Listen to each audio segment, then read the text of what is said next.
All right, let's get started. Yeah, don't be shy. Yeah, come on.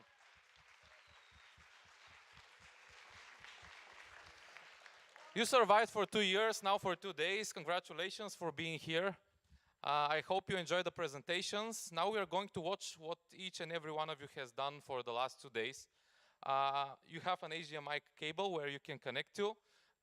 You have 5 minutes for the presentations, so please be careful with the timing. I have the right to cut you off, so please don't be... Well, they should be 10, but you have 5 minutes to prepare and 5 minutes to present. So try not to get above that. And we're going to have, where's the hat? I'm going to say the names of the teams. So the first team you hear has to come, and then I'll say 2 more that should be prepared to come next. Okay, so you should choose 2 games that you like. So be patient, watch whatever is being presented, and you have to like some game and vote for it later on. So watch what is really being presented here. Don't watch your phones or whatever. I know it's going to be, let's say, a bit boring at some points, but yeah. It will be long, all right? I know. So the first team is Buggy Bucks.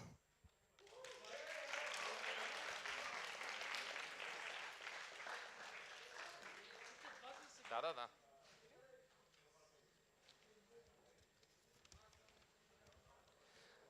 The next 2, Snooze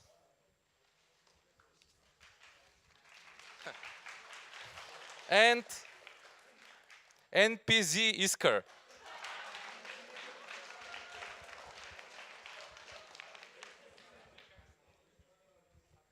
How do you want me to pronounce it? NPZ. What does it mean? Научно-промишлена зона Искър.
So during the development, we did some research, and we found out that there are approximately 10 quintillion bugs on the planet Earth. And according to games lore, they have rejected human domination and become the new rulers of the planet. After all, it's much more comfortable to sleep in a bed than to crawl in sewage or under rocks. But then another problem arose. If there are less than 8 billion people on our planet, we assume that they all sleep in bed, which is not true. It still turns out that 1.2 billion bugs are fighting for a single bed. And this is actually how conflict broke between the new planetary masters and began endless tournaments for mastery of the most gracious place on Earth. This is the human bed. The most spectacular fights were between stag beetles, Еленофругач, името на бръмбара, with powerful jaws that can reach 7 centimeters in length. But also, when they hold a pillow in their jaws, they sometimes exceed a meter and can literally sweep their smaller opponents off the bed. So this is Bedding Bugs, name of our game. a fighting game with the use of a sleep mechanic with a separate button for it. While being in sleep mode, you are vulnerable to easy attacks. However, sleep also energizes you and make it easier to defeat your opponent or yourself. Because you can easily sleep off the bed. Here we demonstrate. The little bug above is trying to attack, but it falls. And this is game over. Game over for the player. And how did we came up with the idea? We wanted to make a game with simple but fun mechanics that leave some room for strategical thinking. We came up with the high risk, high reward idea for the sleep mechanic and put it into a player versus player battle arena. Eventually we came up with the theme of pillow fight and bed as arena. Since the arena needed to be big, the size of the player changed to those of a small bug. We wanted to focus on quality over quantity. This is why the mechanics are just a few. However, we offer a lot of juice like sound and visual effects, particles, animation, etc. We're going to demonstrate all this. The gameplay is simple. Apart from the classic top-down movement, you can punch with the right mouse button or trigger the sleep mechanic with the left one. The number above indicates the power level. We can barely see a little green number above the bed, the bug. We'll see better in seconds. Additionally, there are pillows that spawn randomly and block your movement or help you to hide from your opponent. You win by punching your opponent outside the bed or letting him fall by other means. As we saw, he can do it himself well enough by himself. And we are going to demonstrate. It is possible for new bugs to appear eventually on the game, but no panic, bugs are essential for our game anyway.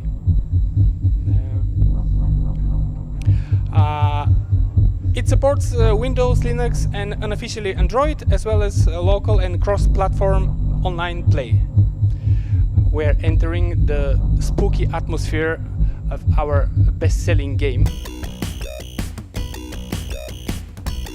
As you see the numbers showing the power, it was 100, and that's it.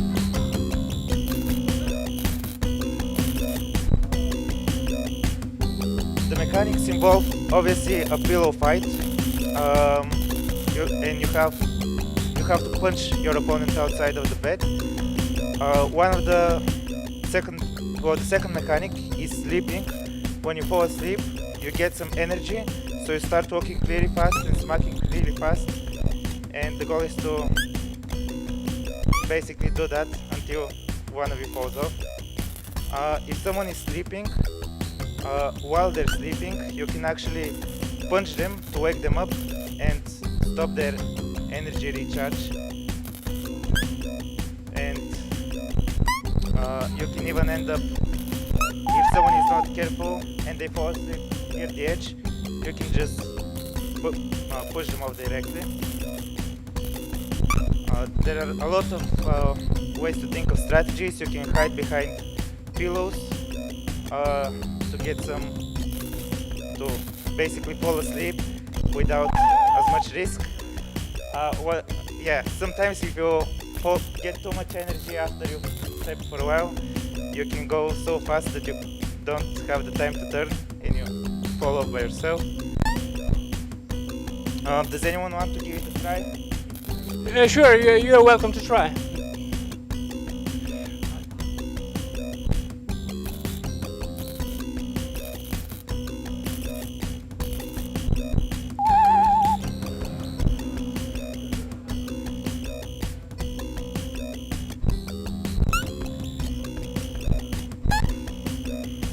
And it's nice that after every victory, a new set of pillows respawn, so that changes the field. So you have to adapt to the new terrain.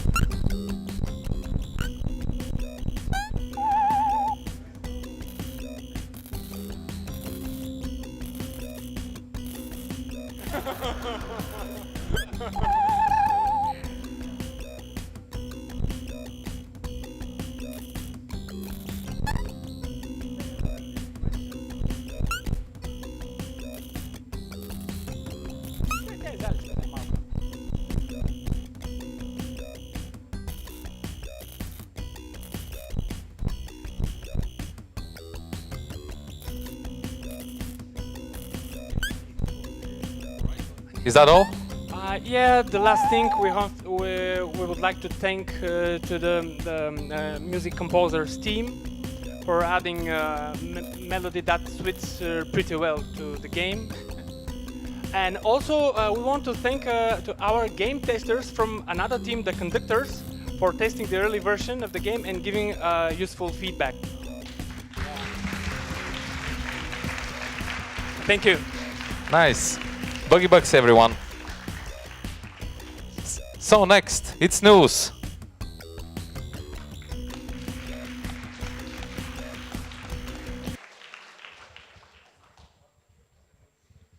And until they're arranging, yeah. So nepeze iskr, and afterwards, it's not oh shit. 75% twos or 2s? 2s? All right.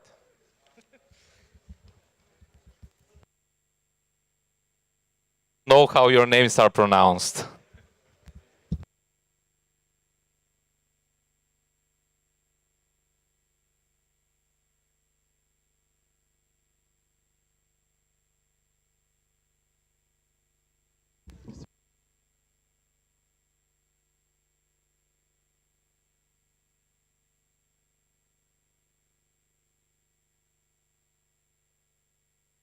Good luck. Good morning. So I'll start off with the kind of premise of what our game is. We decided to take the approach of sleep from a more generalized kind of approach. So we have a game about slapping each other to wake each other up. That's the core mechanic. I have one question, please. Yes. Yes. Technical difficulties. So we have for our game 2 characters made by our 3D modeler. We have another programmer who's done all the back-end architecture, and we got our and we got a planet. So we actually designed our game for multiplayer, but for split-screen multiplayer with 2 Xbox controllers. The idea is that you're going to see these little creatures in a second, that the whole purpose is to put them to sleep. You are a sandman in essence, but if you don't put them to sleep in time, they turn into they turn into nightmares. And your job is to put them to sleep before that timer decides to run itself to 0, and if you do, you get points, provided they can shoot. There we go. So the side fact of this game is you have a sleepiness meter, and that sleepiness meter defines whether or not you're going to die or not. But the only way you can recover it is by slapping the fuck out of each other. So that is the general idea for the game. We were very inspired by a lot of the old split screen games or games like Overcooked, where it's kind of like malicious intent. You're trying to irritate each other at the same time, because it's not just like slapping's useful, it pauses your movement and everything for a second. There will be a point in which enemies completely overcome the game and they will not be able to survive no more. But yeah, do you want to say anything? No? That's fine. I'm way too sleepy for this. Does anyone want to try? Yeah, go for it. Come up.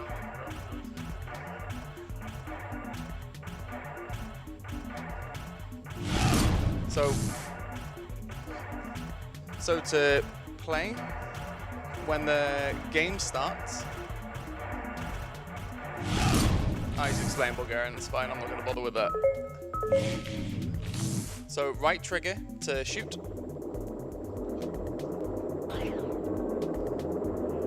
And aim with right stick.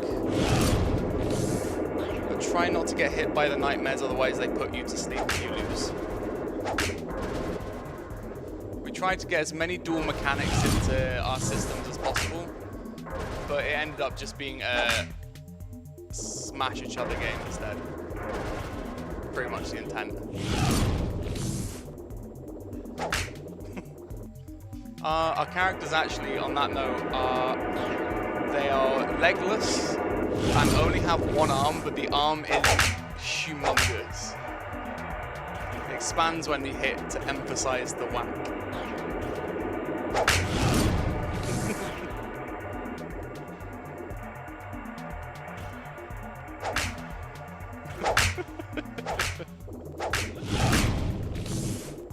Yeah, that's our game.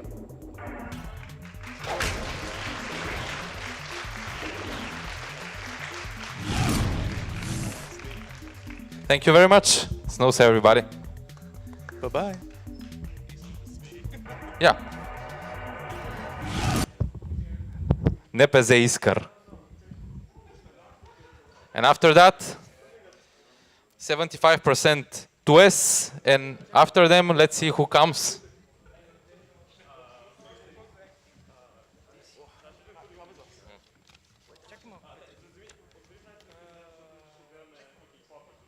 The boys. Boys или books? Boys, да. It says boys, right? Yeah, the boys.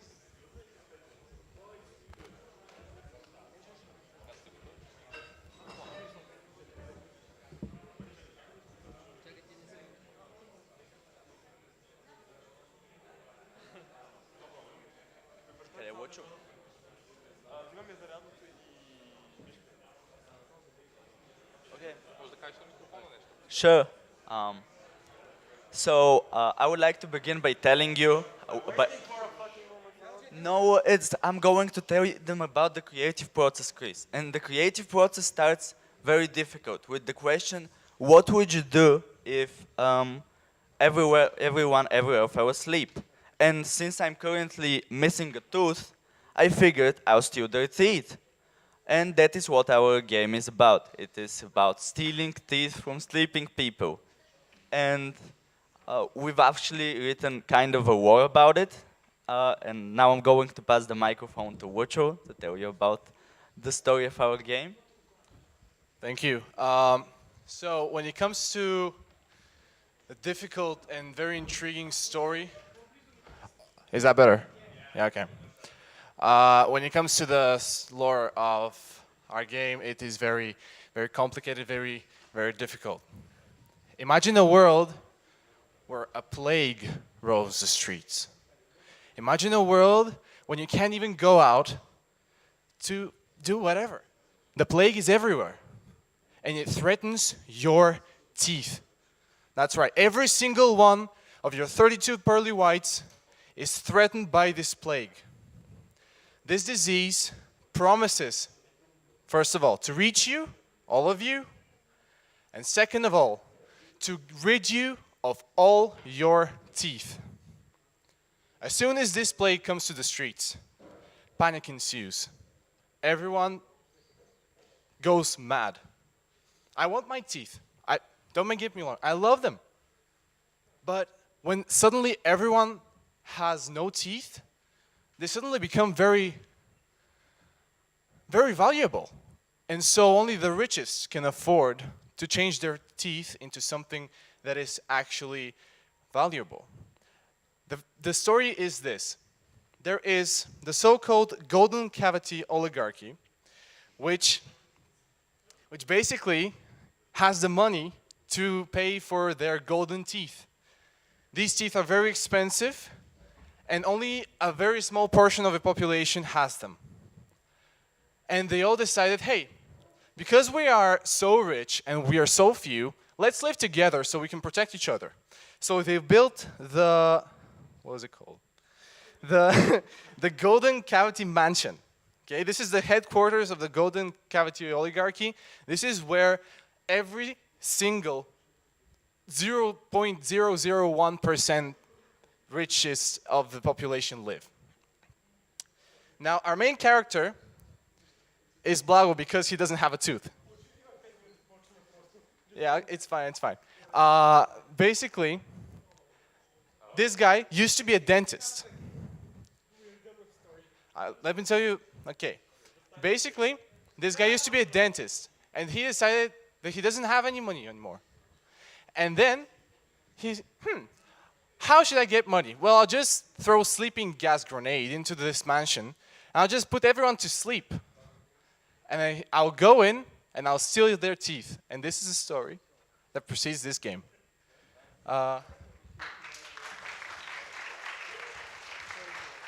Okay, so teeth in those two main mechanics. One of which is walking is not normal, it is bopping, and you need to keep a rhythm and also be aware of where you are according to the enemies, because you don't want to wake them up before stealing their teeth. The other part is about stealing the teeth themselves. So we enter a very grotesque image of teeth. And so, because teeth have different qualities in a time of plague, they have different values. And so we need to tell which one is which. We have a device for it, which works with audio, which itself does not work. Okay, so I guess then we don't have audio. For whatever reason. But the idea is you check with the toothpick, which is the first item. Can you show the toothpick? Yeah, you check them. It says if it's which of the rarities it is, and then you need to take the tooth. And you need to do it quickly because your time is running out. Okay, so do it again. This is very good text. Be prepared.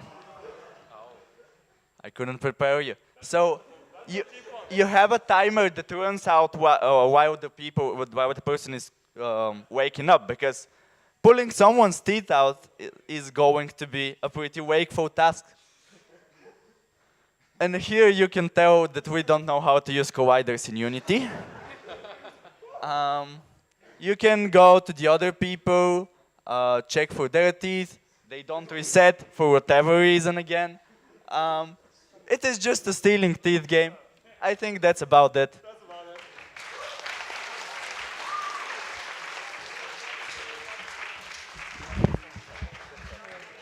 Very nice.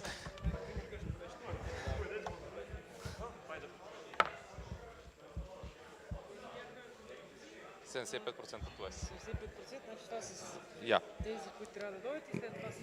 The boys to prepare.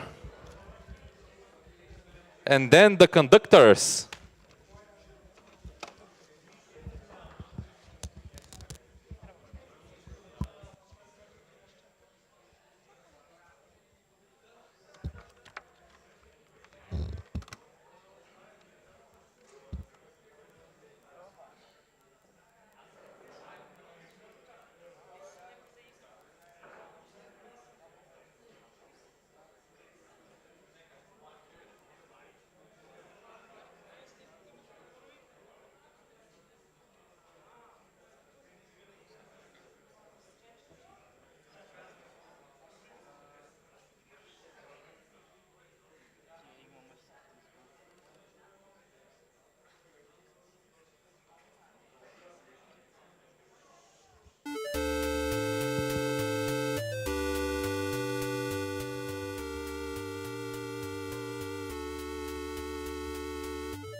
Hi, we are 75% US, and firstly, yes,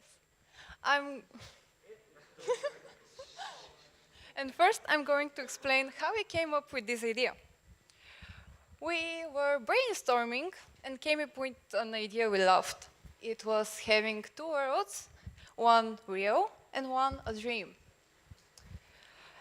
And that is how we came up with our game, which is called I Had a Bad Dream. The first thing you see is our main screen, followed by a brief tutorial. It shows you only the main mechanics of the game and the first enemies.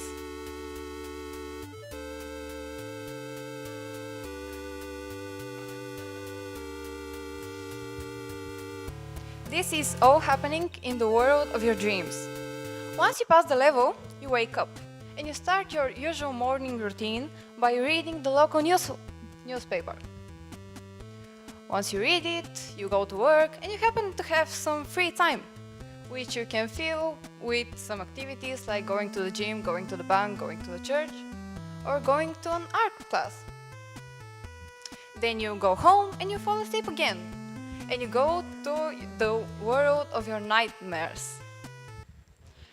There you have an amazing metal, 8-bit metal, which is our background music. And he's a noob, so he died. You have actually 3 types of enemies. The first one is a zombie, the one you saw in the tutorial. The second one is a ghost, one that flies over and then explodes. And the third one is a special boss. You have 3 endings. Here is the... Not everyone is created to be a gamer. So... So you have 3 endings. The one that he will probably meet is when he fails the nightmare level too many times. Then you die, obviously.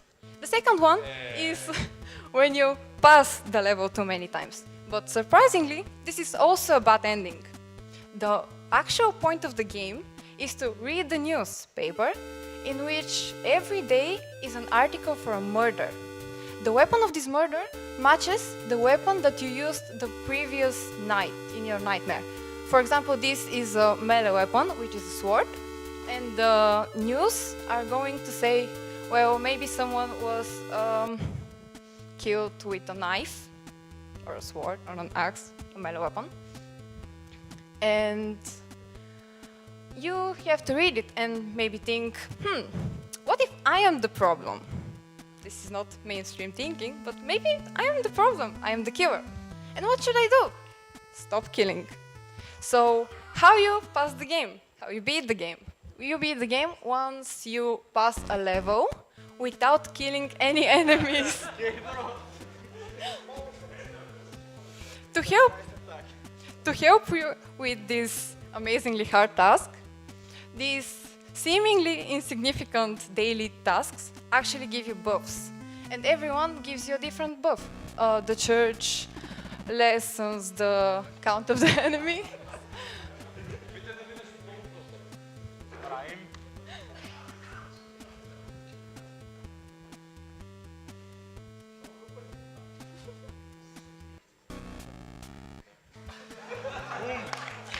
Maybe someone else can try if someone wants to.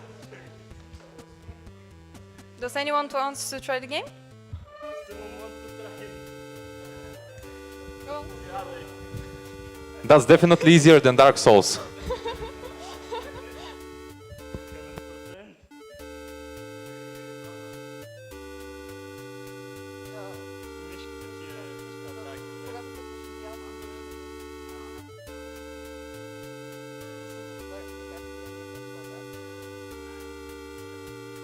Go back, go to the platform and...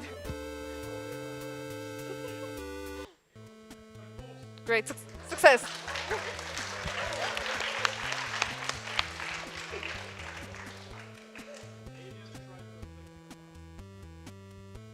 You can choose your own buffs. You can...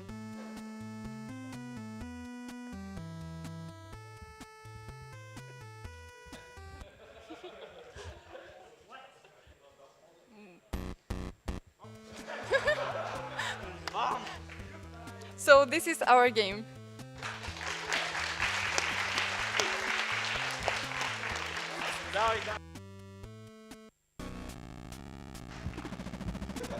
Yeah. And now the boys. След това се готвят кондукторите и Truth Retrieval. After the boys are the conductors and tooth retrieval.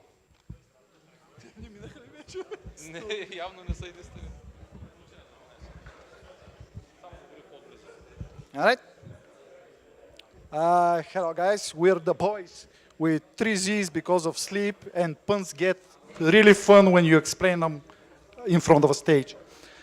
So the game that we're finally presenting, for those of you that weren't in the room while we were scrapping design after design after design, is yeah, it's called Explosive Nightmares, because that's our design process.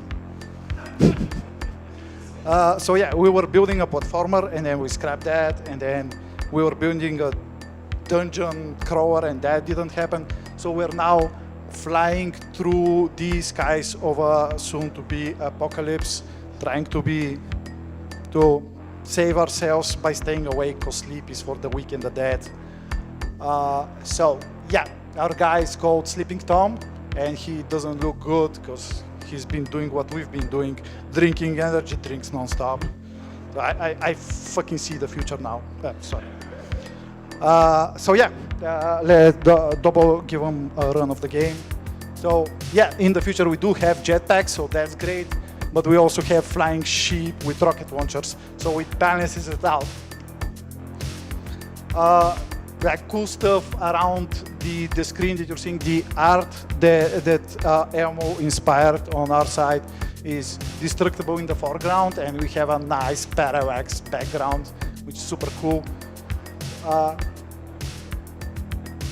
Yep, the billboards you're seeing dynamically get their own pictures out of a random pool of stuff, and we can't spell mustache, obviously. So the lose condition of the game is obviously you get tired down and die, which is gonna happen in a little bit because not everybody's good at the game.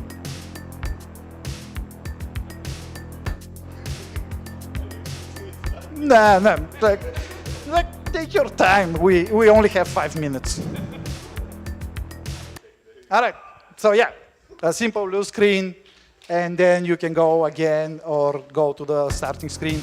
I'll use the time to help to thank the guys in the booth for providing the sound for my game. It's the first time that I've been in a project that has sound in it for like 5 straight game jams. So like, thank you guys, you've been great.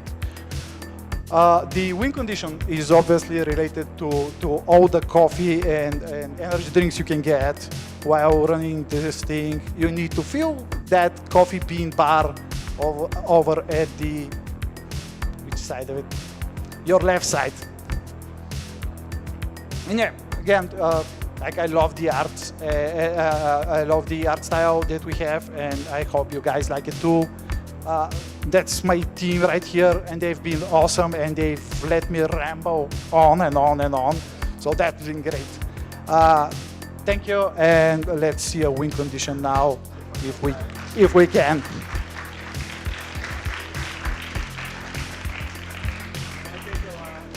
Yeah, it might take a little bit.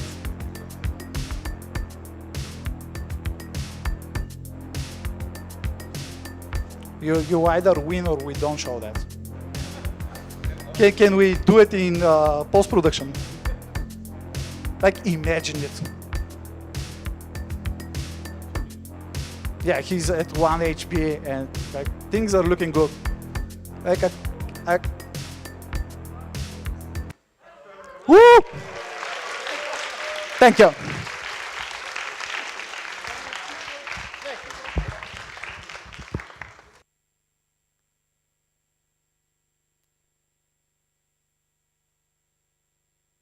All right, the conductors, welcome. Да. Filthy casuals to be prepared again with tooth retrieval.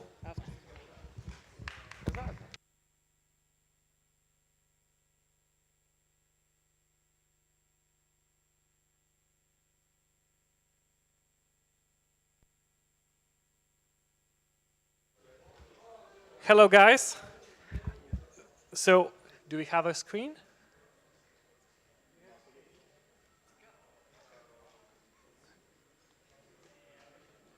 We don't have visuals. Okay, so in the meantime, so for our project, basically we were thinking about dreams and nightmares. And sometimes when you go to sleep, you're dreaming something and you're not quite certain, is this a good dream or is this a bad dream, and what's going on? Is this going to be a nightmare? So this is what inspired us to make Dream Station. And in Dream Station, you are having a dream, you're at a station, and all of your choices change the dream gradually. They can either push it in a good or bad direction, and you can reach a multitude of endings, and it can turn into a real nightmare, or it can turn into a very pleasant, very relaxing dream. So it's a text-based web game. We are only 3 people, so we try to improvise to do the best with our resources. Everything that you see, the art, none of us are artists, but we used AI art to get all the images done in about 24 hours. So let's see some gameplay. So here is a central hub, and you probably can't read everything, so we'll just give you a quick tour. So here you have a few options. You can board the train. You know it's not your train and you want to get out, but you can try boarding it. So let's try boarding the train and see what happens. And so when we board the train, and we need to wait for things to load, so go on, and we're going to have immediately some situations and some options. Go on. Click it. So we are going to immediately be presented with some choices. So for example, here comes the conductor and he starts asking us some questions. What are you doing here? Is this your train? Do you have a ticket? And of course, you can try to weasel your way out of the situation, or you can try to be honest and see what happens. You can lie. Let's see what happens when you lie. So you can say, okay, I have a ticket, and then he's like, no, you don't. Sorry, I got confused, for example. And of course, he's not going to be happy because lying is bad, kids. And this is going to push our dream a little bit more into a nightmare. So let's go on. And we can try some of the other things. You can see the environment is going to start changing. So for example, there is a woman, we can talk to her. And she's a bit distressed. She has some troubles in her life, and we're going to go through a conversation, and she's going to start talking to us, and we can try to listen. Let's try to listen, for example. But then she is not going to believe us. She's going to ask us some questions to see we're actually listening to what she was saying. And so depending if you can answer, let's say you can't, choose the wrong answers here. And so she can get very, very angry, and actually you'll see very soon what happens to her. So our dear lady ends up killing herself in front of the tracks, and so we are pushed deeper and deeper into the nightmare. So we can keep going on, and now the station has completely changed, and the music has changed, and we have a completely different set of options now. And at this point, you can go back, like these nightmarish scenarios that we're now getting have a possibility to be played in the correct way, to get back and then to redo your actions should you choose to, and get all of the better endings and improve the dream state so it's not lost until it's lost, and it's not won until it's won. But let's keep going. So here we can wallow in misery under a bench and kind of be hard on ourselves. And again, we have different choices. How do we deal with misery? We try to pull ourselves up, but let's pull ourselves up. No, up. Okay, you try to pull yourself up. Never mind. Okay, so here we're being generous to ourselves. We're just chilling under the bench. That's okay. Sometimes we have hard times, and this is going to give us a little bit of a relief. Go bad. Bad choice. Let's show them the nightmare. So let's go on. And so here we have people judging us, and we're obviously very intimidated by this. And let's go to the sewers. And so we're going to get into a classroom under the sewers of the train station, and we're going to get some quizzes from our favorite teacher from high school. And so let's do some choices here. So we're going to get some quizzes. And let's choose badly this time just to see what happens. And you can try playing the game and see if you can get them right. And so here, let's keep going. And so we end up forever stuck in an eternal classroom under the ground. And so this was one playthrough that ended up in a nightmare, and maybe you want to try it and see if you can reach a good serene dream and what happens and how you can beat all the challenges.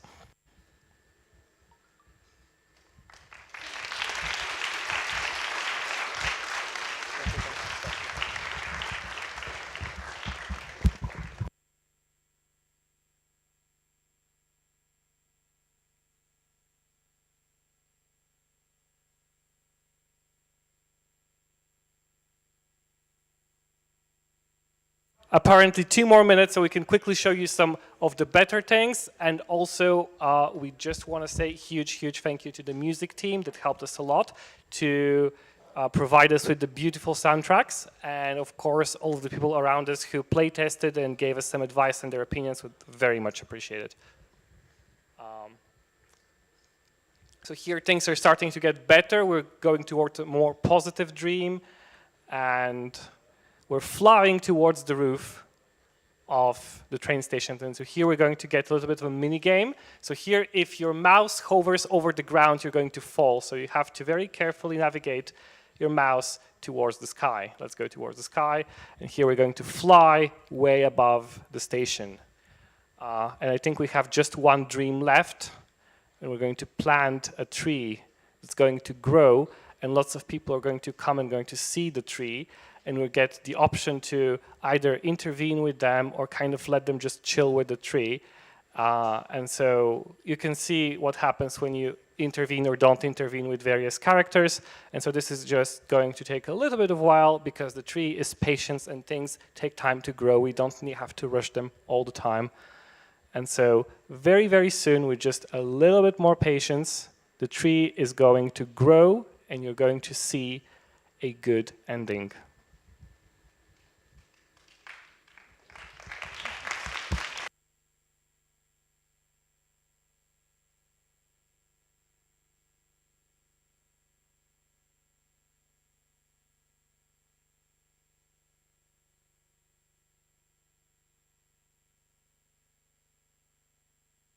Has turned into nature and into a beautiful meadow with flowers and trees and life.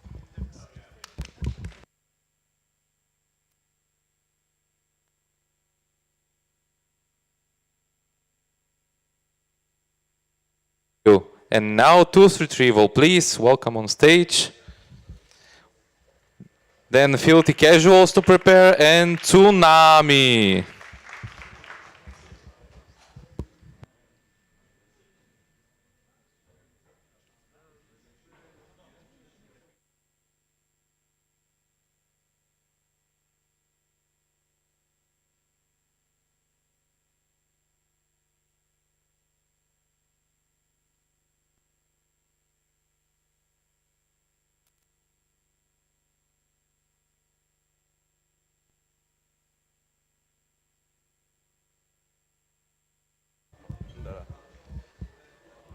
Hello everyone, today we are going to be showing you our game Tools Retrieval.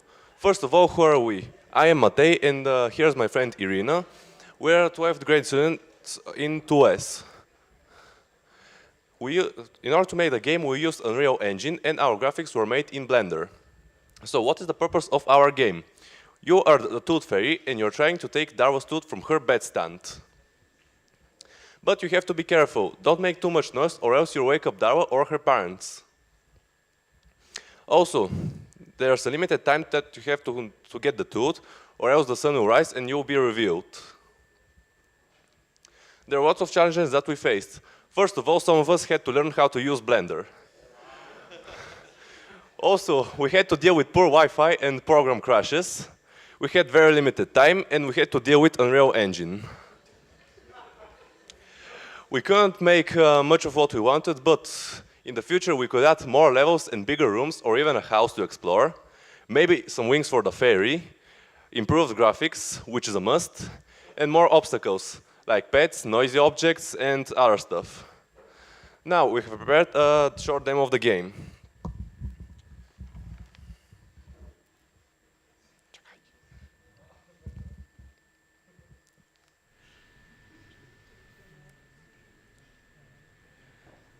Here's the main screen. Here's some info about what the game's about, as it already said. And now let's play. Here we are on Darwa's desk. You can see her in the distance, and we have to sneak to her tooth. We have to be careful not to touch those noisy balls. Here's the noise meter. I will touch one of them, and it generates some noise. Now I will try and jump on the nightstand. It's a little bit tricky. Okay. I think I might lose this game. Okay, unexpected crash. Nope.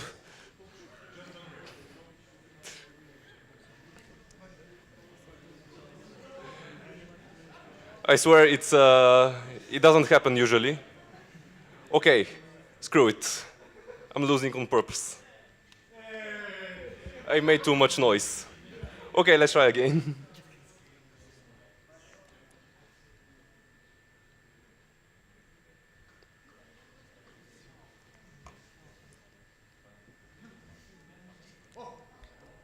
Almost.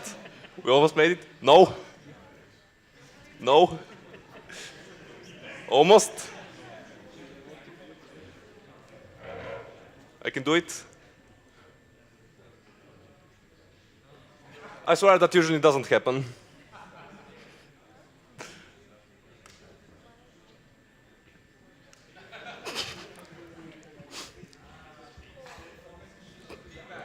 Yes, we're teabagging a little bit. I swear that's an intended function.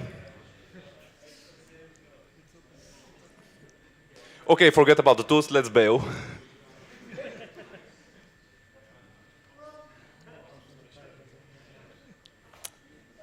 And our time ran out, we got caught. Let's try again. Third time's the charm.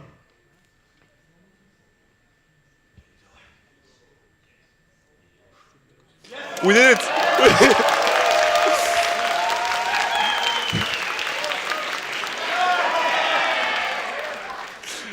But wait, there's more cubes.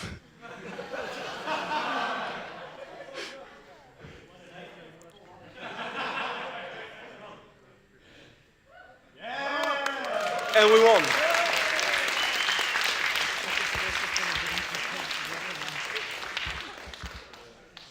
Now I can show you a bit more about around the room.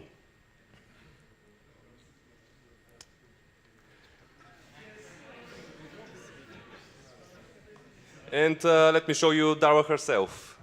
Look at her. Why? What's wrong? Look at her.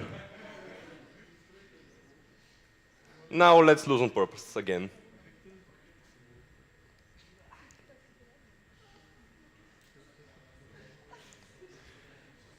And that's our game.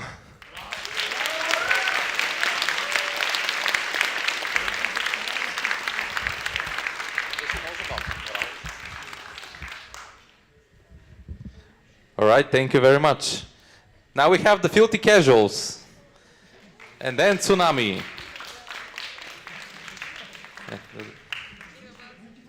Let's see who is the third one that should be prepared. Next Art Studios. Prepare after the Tsunami.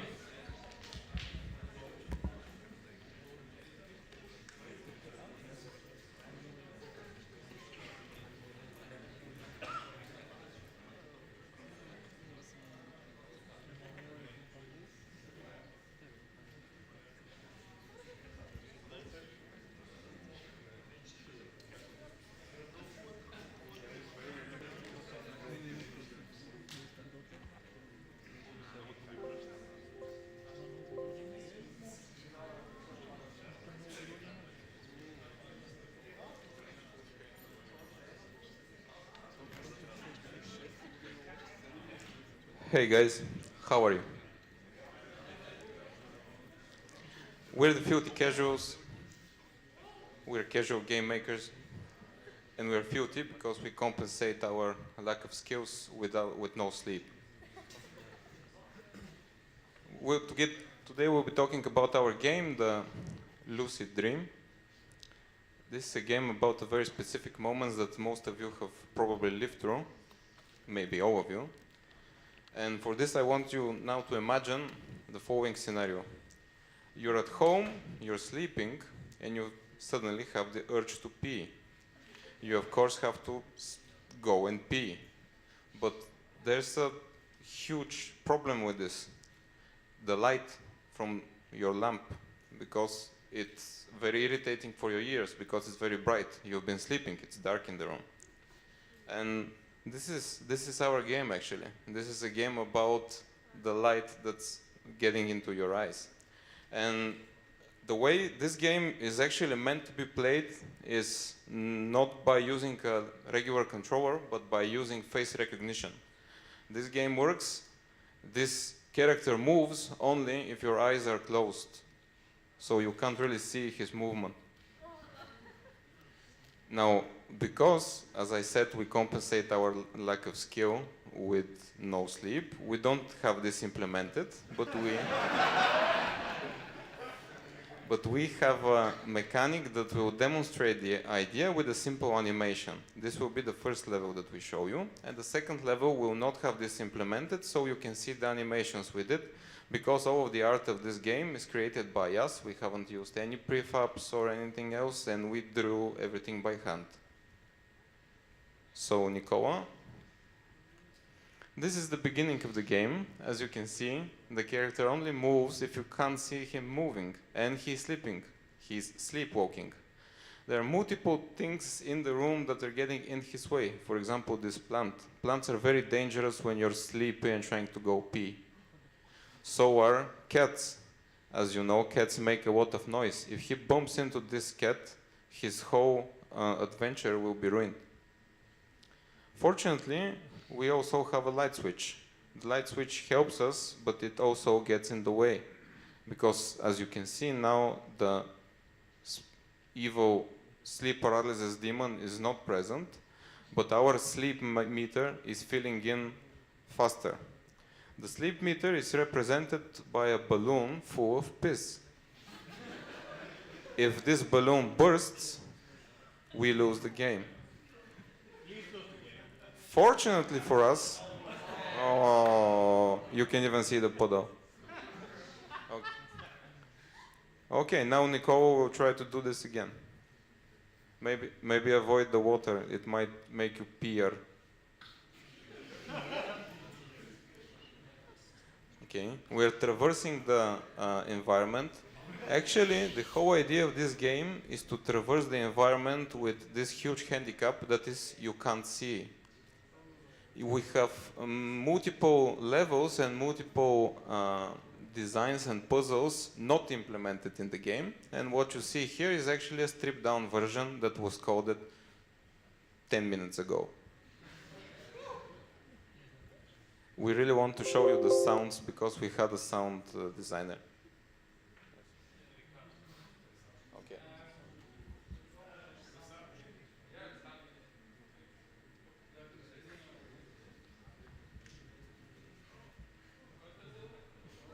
Come on, reach the porcelain throne, please. That was not a bug, that was a feature. Okay, sorry you're seeing this screen a lot.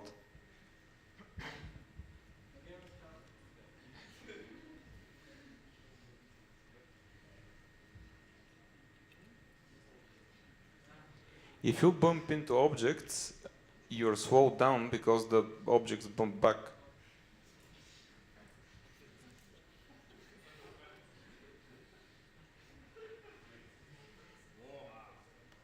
Okay. And the final stretch.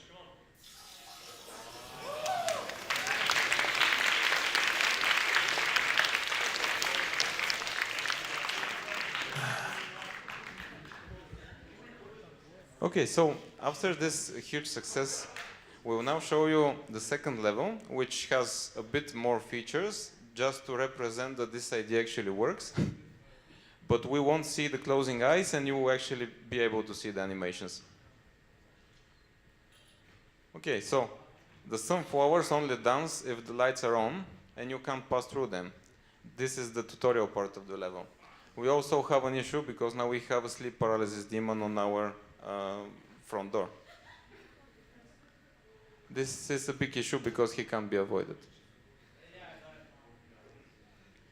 So after you've learned that putting on the lights is sometimes not a good idea, you can try again without bumping into the cat, which is noisy. We of course have grass in space. This is because you're half asleep and most of the time you're actually dreaming. Push the table into the hole, yes. We pass, yes. And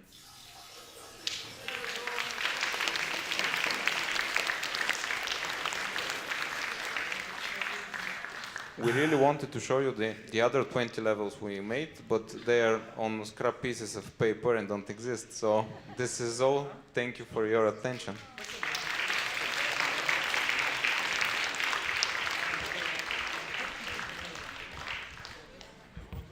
Thank you.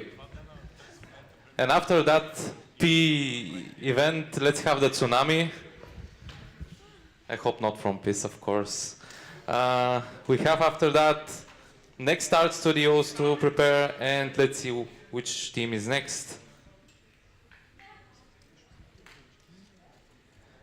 And after the Next Art Studios, we have Unstable Conclusion.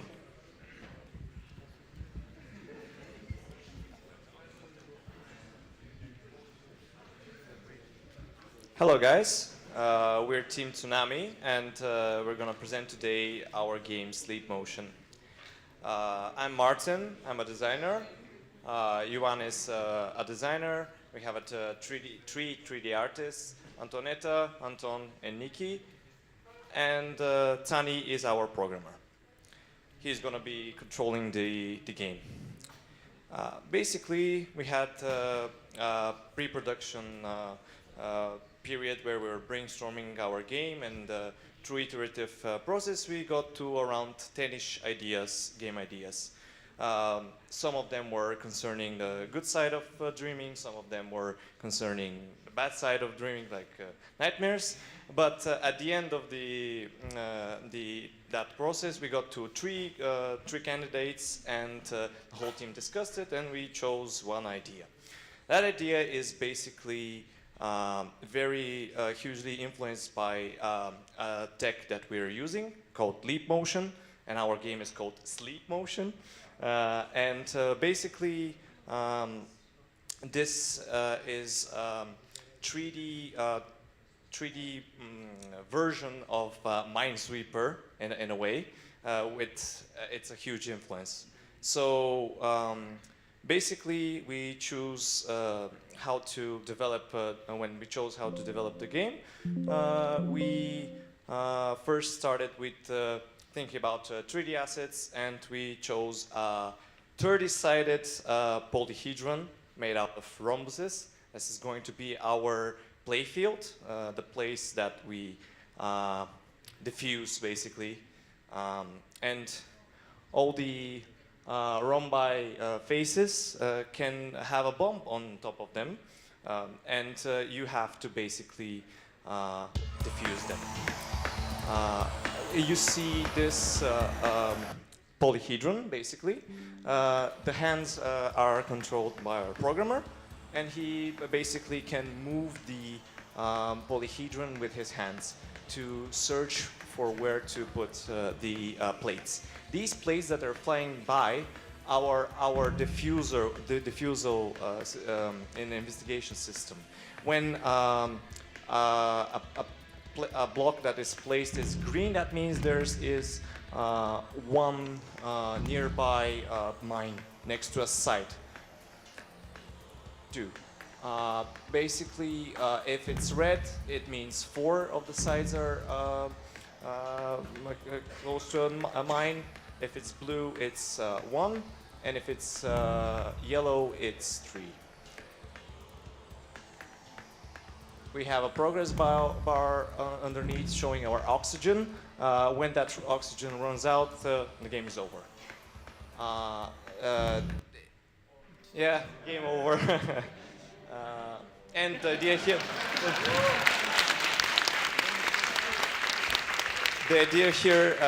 is portrayed by the planet. Basically, our protagonist is a space ship pilot, and he has a task to defuse this bomb.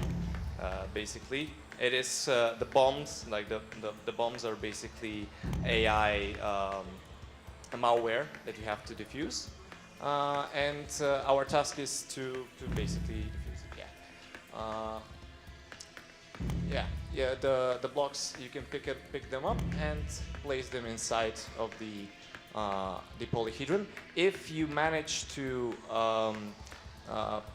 put all the pieces that are flying by and not hit a mine, you win the game. If you have 3 of the black tiles show up, that means you've activated the malware, and that's all. That's it. You lose the game. And you have the timer again as the oxygen. And you have a countdown on how much lives you have left, and how many tiles are flying by, and you have to catch and put in. The game is entirely made out of our own assets, 3D assets. It's not balanced per se, and we have scrapped some content because we didn't have the time to put in everything we wanted. But yes, this is our game. Thank you.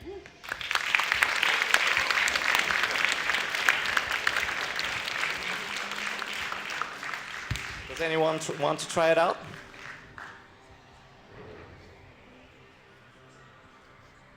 Okay, come in. Yes, you can both try with one hand per person.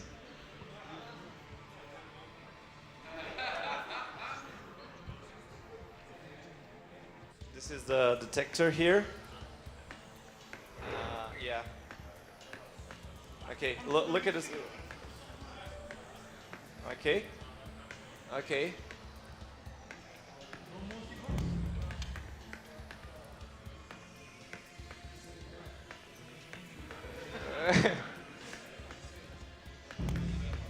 Yes.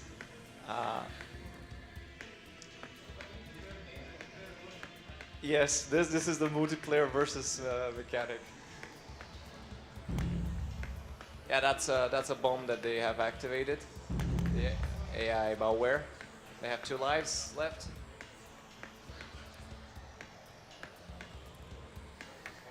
At the moment, it's not balanced, and again, we needed to balance it a bit further, but no time was left for that. So at the moment, it's pretty hard to win the game. Yeah, 1 life left, and the oxygen is going down. That means that they have 3 blocks. So be careful, one of those 2 next to the yellow one is a bomb. There's not...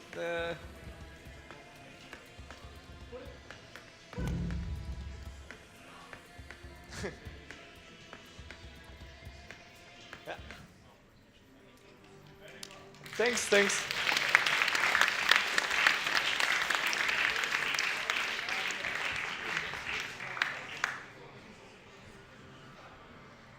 That's it. Thank you very much, Tsunami, once again. Next, our studios, please. Welcome on stage. And after them, the unstable conclusion. And after the unstable conclusion, let's see what comes next. The puns. The puns.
Hello guys, how's everyone?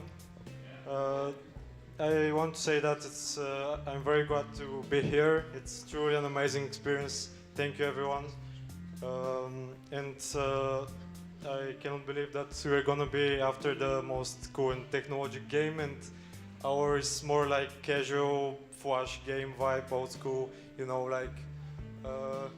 So how we came up with this idea, we wanted something very simple and fun. We were thinking of something that you could be playing before you go to bed, exactly. But yeah, our team is consisted of a musician, an artist, and two programmers. One of who am I, and yeah. We really wanted something that combines fun, simple, and replayable, because most of the things are randomly generated with some RNG. And yeah, that's about it. We hope you enjoy the game, and we're going to show you some gameplay now.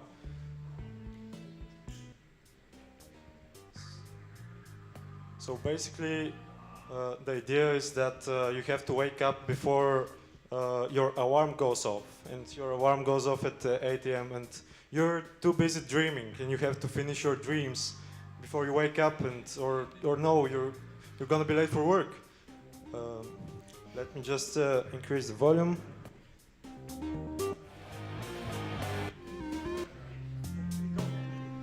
Oh no, late again for work. Oh no. I'm not sure that we configured the mechanics correctly, but yeah, the game is for very hardcore gamers with very quick reflexes. Like you can see, you have to look at the path of the meteorites to calculate where you exactly have to go so it doesn't hit you.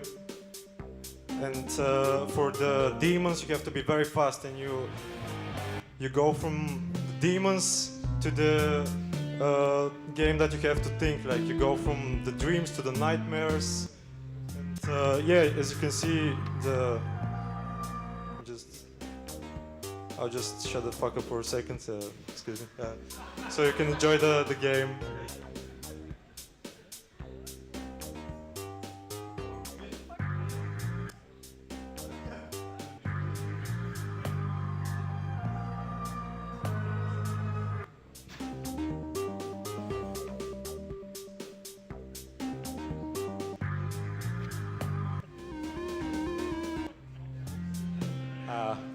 And yeah, you have to be very fast. It's like really hard. And yeah, everything is hand-drawn, no used assets. The music is made by us. We haven't used anything from free sound, I can guarantee you that. So it's 100% handcrafted, and I hope that it gives a charm and something that you imagine playing in your childhood, and you stay late up at night, and you fight demons and navigate between the stars and shoot for the moon in your dreams. Thank you very much. We are next up to you.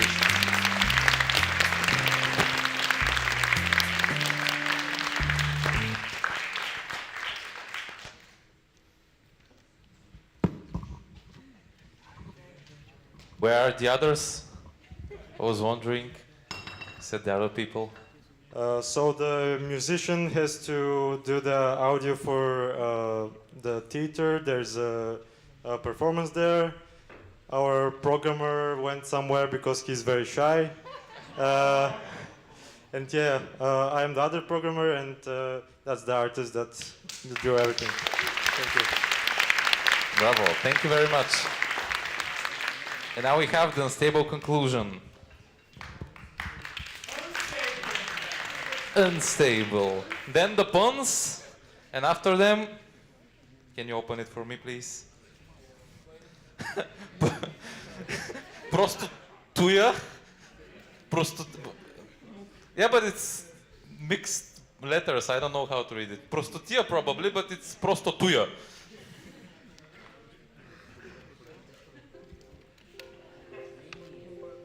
Hi guys.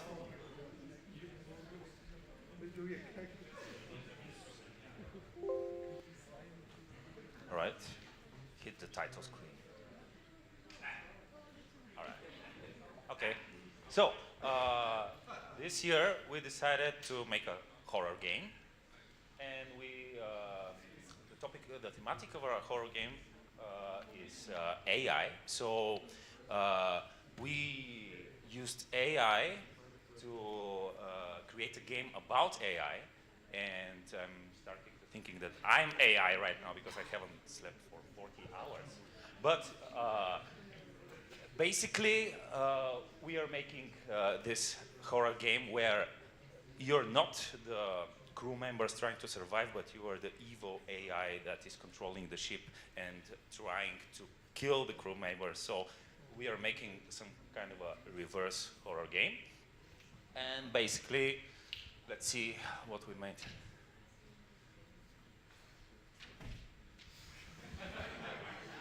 Dr. Brenner. Okay, so we are going to pass this phase. This is night phase.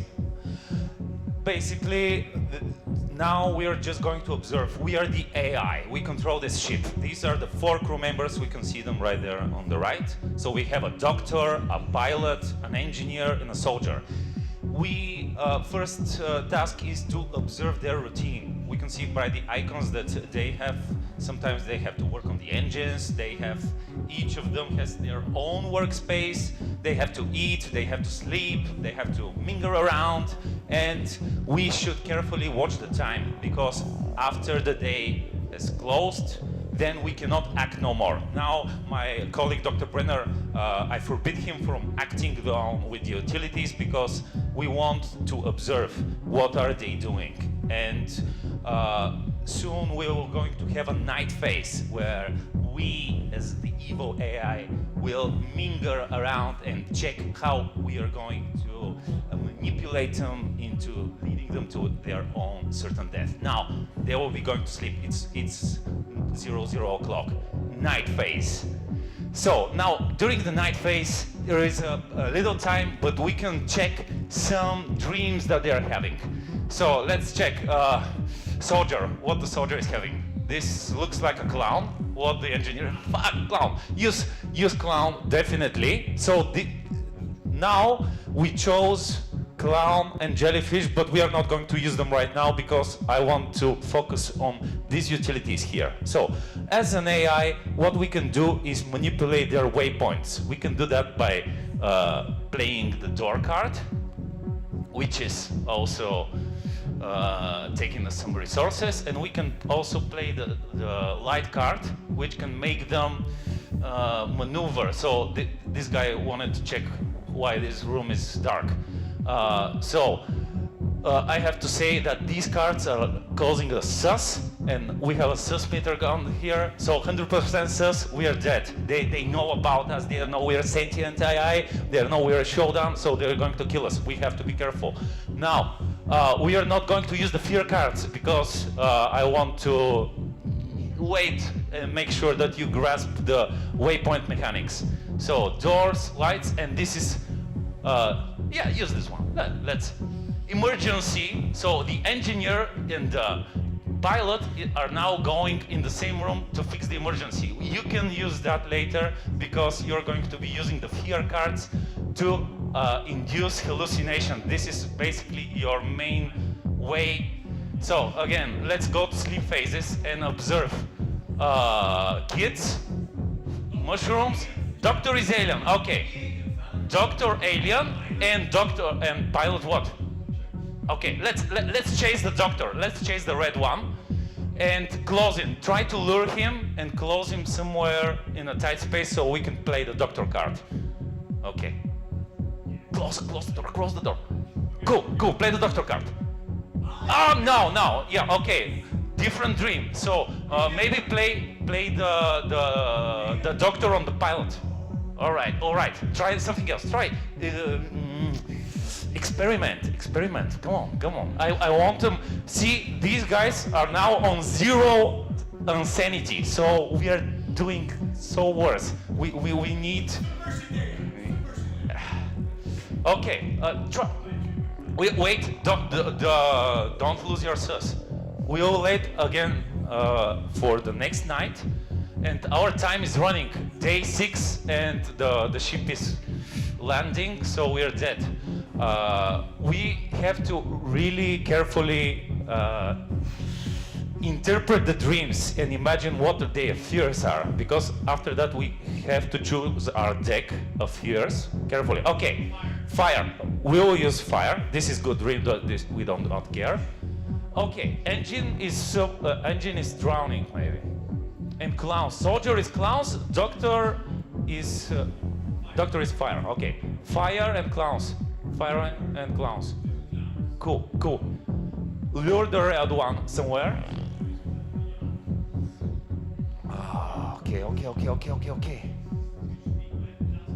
Okay. Yes. Okay, 34%. Unfortunately, we do not. We could use the fire on the red one. Cool. Yes, 34%. But we are running out of time, so we wasted 3 days. That's not good because we were showing you mechanics and stuff like that. You have to be really fast in order to play this game. But you can wait for the next night and choose 2 more cards. And also you can show the sus mechanics. If you spend more and more of these cards, the sus cost goes up, and you're getting more and more screwed. And then if you want, you can just die. Or no. Okay, let's do 1 more day and try to maybe. Okay, maybe 2 fires. Sometimes they happen to have the same fear. So lure them together and use the fire card on both of them. This would be nice because we will have a double damage.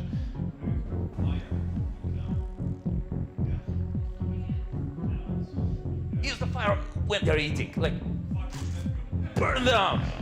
As you see, if you use this card and somebody else sees you who is not having this hallucination, their sus meters goes up, so you have to be careful. That's why you need to maneuver waypoints and make them go into tiny spaces and then like induce them their fears, like in Event Horizon or in Sphere and horror sci-fis like that. Okay, this is dead, so basically you're screwed. And this is, by the way, the AI machine from the previous game where you maneuver this, because we are sharing the same universe, like the MCU. And yeah, basically that's it. No AIs were harmed during development. Yeah, 4 guys, most of them designers. Last thing, we really wanted to make this game replayable. So these are not scripted things. Each time you play, different fears are going to become selected for each crew member, so you do not know whose crew members you're going to have, and you have a plenty selection of dreams to interpret. It's like 60 dreams and stuff like that. Plenty of stuff. And yeah, that's it, guys. Thank you.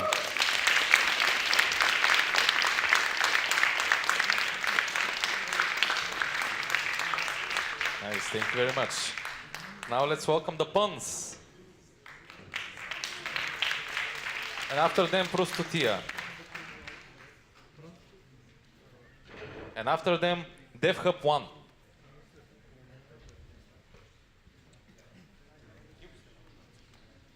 Hi guys, we're the puns, and by that I mean 3 stumps in Bulgarian with an English multiplication. So our game was developed, the idea of our game came during our discussion. And my job as in the team is a chief idea guy.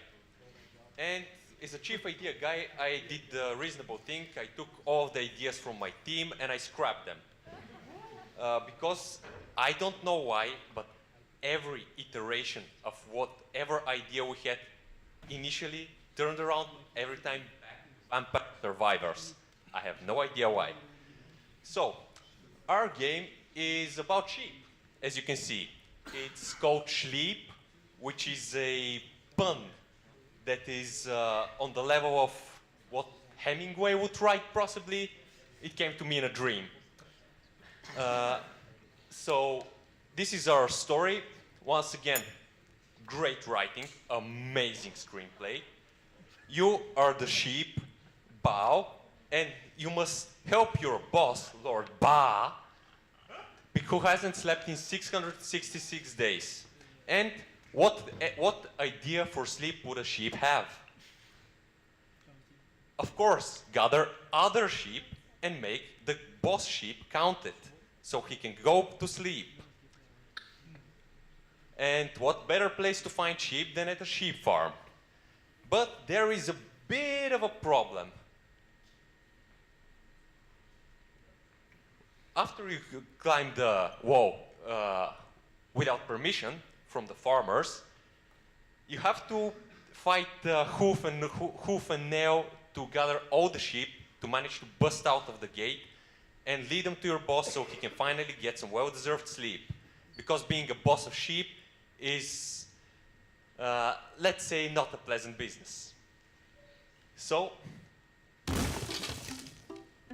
you're currently gathering your flock, and as you can see, the music is very farmy. Nice, calm, string instrumentals. I don't know what this style is called. I call it elevator farm music. And as a leader of hungry sheep, you have to gather all of the hay because you're being chased by the angry farmers. Here my colleague will show how and yes. So, farmers are okay, they're just sleeping. See, they have Z's over their heads, that means they're sleeping. Ignore the blunt force trauma. So, after this little bit of intermission, your main goal is to gather 20 sheep, if I'm not mistaken, and during your, let's call it nightmare mode, to manage to bust out of the gate and lead your flock to freedom. All the farmers that are currently chasing you in your peaceful mode, if they catch you, they're going to steal a couple of your sheep and lead them away. Let them steal a couple of your sheep. And there you go, they led a couple of your sheep astray. But as a good shepherd, you're leading your flock and you dodge the farmers, and the farmers keep spawning because if you watch National Geographic, that's just how farmers work. If you have a farmer will spontaneously spawn within 12 hours. And there we go, all of the sheep are free now. The farmer is okay. The farmer is okay. So let's show what happens if you aren't nimble sheep and you don't have the demonic powers of heavy metal on your side. Come on, let them catch you. And there you have, you're all alone now. And the farmer catches you and you're now part of the farm.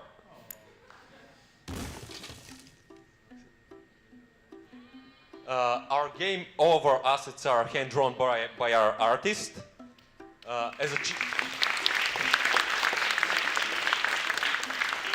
And these are our code miners, which have kept the whole game jam in the code mines, mining code.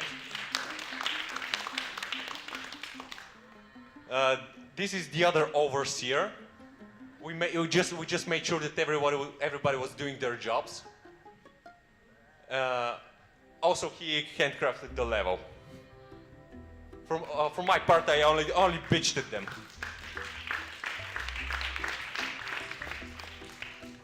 So this is our game. It is actually playable on tablet and mobile phones, which we didn't discover just like 10 minutes ago. It was planned. Though you're going to need a really beefy phone to actually play this.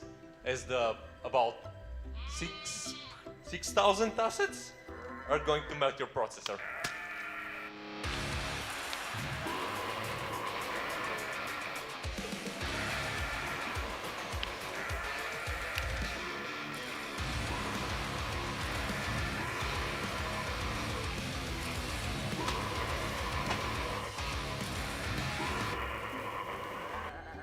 As a final note, do not play Doom music on a sheep farm.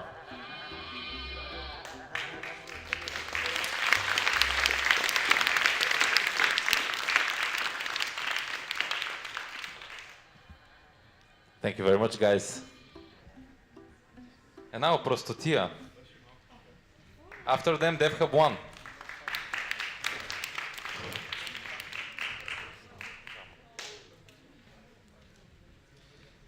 And after them, Team Morpheus.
Lights off, please. Hey guys, we are Prostotia, just these guys or whatever, and we created this game called Power Napper. You are Marine, and you live a silly little life, unsatisfying one, and you live in Lulin, and you kind of hate your life and want it to be something more, but you never do anything about it. And yeah, one day fate decides to show you that probably you should value your life and kind of traps you in this reimagined, stylized Lulin, where you need to escape. And the rules of this world are that you shouldn't go into deep sleep phase. If your energy bar depletes, you go into this phase and you die. So you need to power nap in between every action you take, so you keep your energy up and don't lose the game. So, volume up, maybe. So, here on the left, up left, here's the energy bar. If it depletes, you lose the game. If you sleep, it goes up. You can collect coins. These are stotinkis, and these could buy you a beer of the end of the level. You can hear the ambience. We hear the neighbors living their normal life. You also hear some neighbors screaming. These are just regular babushkas that are talking on the terrace. This is a wapka. This acts as a checkpoint where you go through it. It opens the doors, shows the newspapers. These are just falling air conditioners. Here are the cars of the people. Yeah, remember to sleep. You can probably try and die by not sleeping just to show it. Yeah, but you can see the character faints a bit and then dies. You can die from this air conditioner as well. So yeah, you kind of immerse yourself into the life of Lulin and collect as many stotinki as possible to buy beer at the end. Yeah, you can hear random voice lines from, normally you hear them on the street, like Sasipaka ta država. Yep, so the secret mechanic here that we haven't spoken of yet is that when you jump and sleep, you kind of get higher, you lower your gravity, so you can jump and double jump in a longer distances. You always have the double jump, but by sleeping in the middle, you jump even further. Yeah, here we hear a bit of football from the Wafka.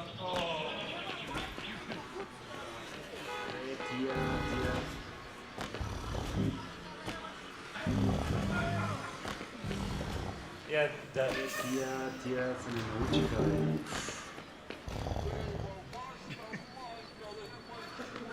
yeah, I'll just shut up and let you enjoy the immersion.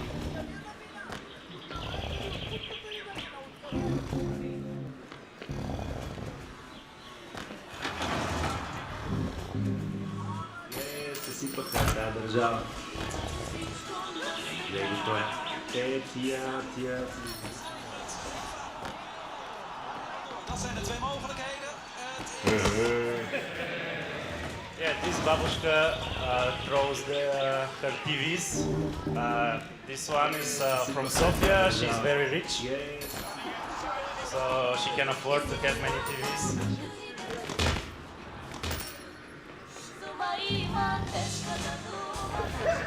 So she's korenjačka in a sense.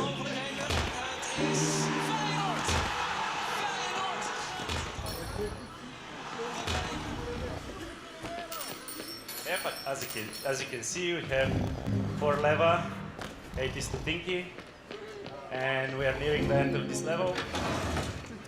Here, this is the park. Yep, and in the beginning, you saw the construction site of the tunnel. Yeah, there was some working going on there. And yeah, this is the beer shop where you can spend all your money. And if we restart the game, because we don't have a pause menu,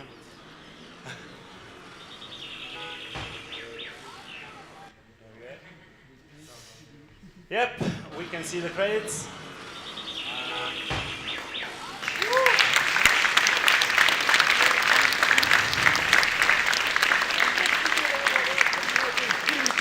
So yeah, me and Austin Palmen were doing the programming. They are also involved in the game design a lot. I was acting more as a generalist. And Benzi helped us a lot with the sound. Everything you hear or see is created at this game jam. We don't use anything from elsewhere, only the run animation probably. And thanks to Ivan, we have this beautiful and immersive storytelling world. And that's it. Thank you, guys.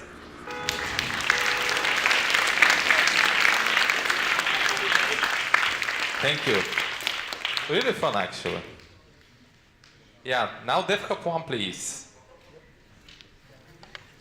No, you can leave it there. Sorry, I forgot to mention this is our level designer and the environment artist. Sorry.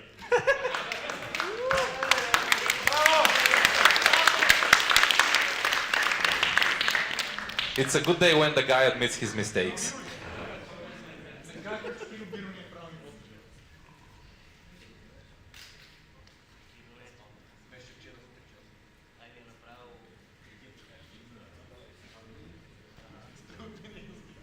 Okay, so while we wait for them to set up everything, and so that we can actually show the game, I'm going to explain how we came up with the whole idea and how we actually managed to put around how much? Maybe 5 or 6 mechanics in the game?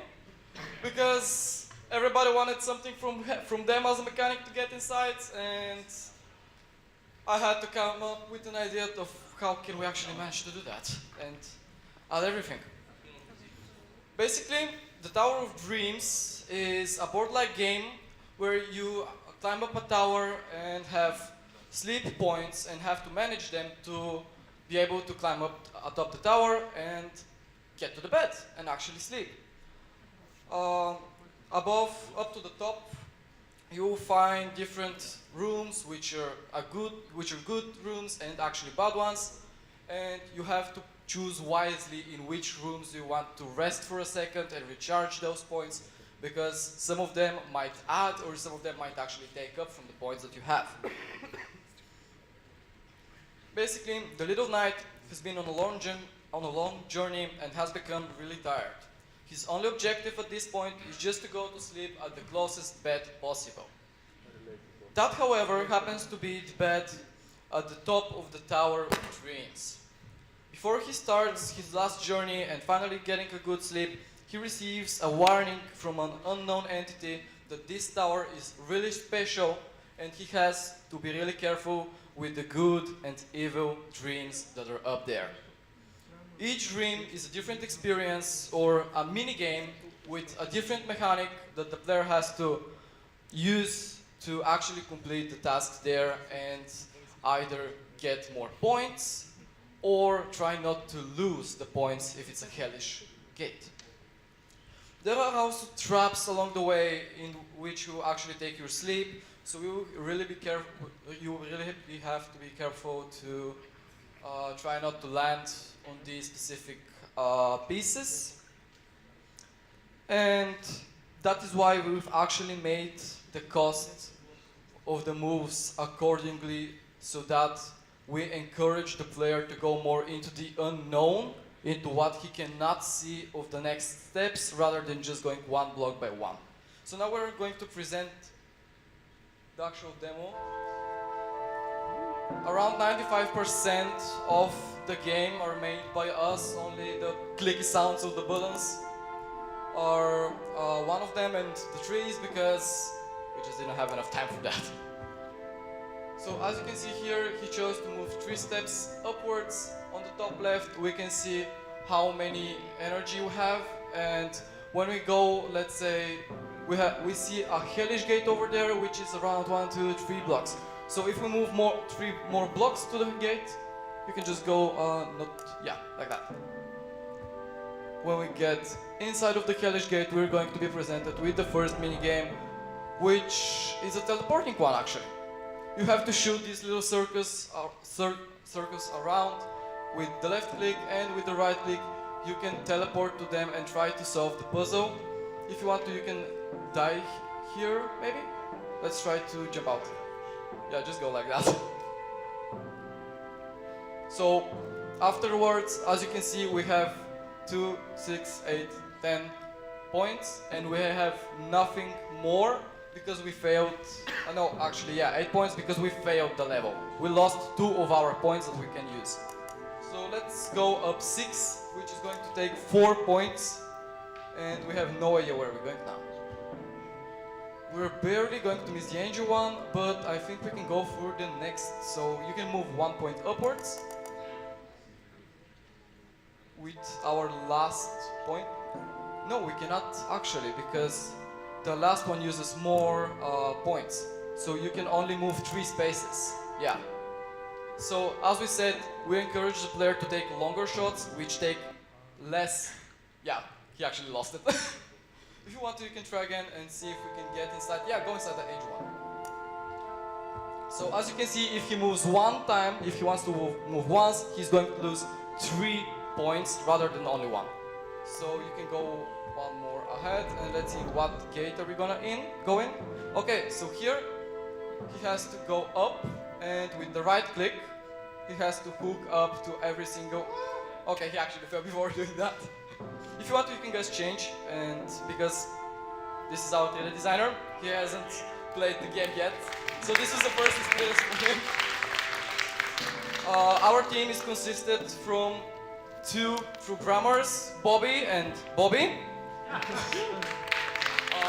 Costa, who did the 3D design of, as I said, almost everything, only the trees I believe are not from him, and the music as well, that we can see in the background. And my name is Lucille. I did the game design and all of the assemblies in Unity and some of the animations as well.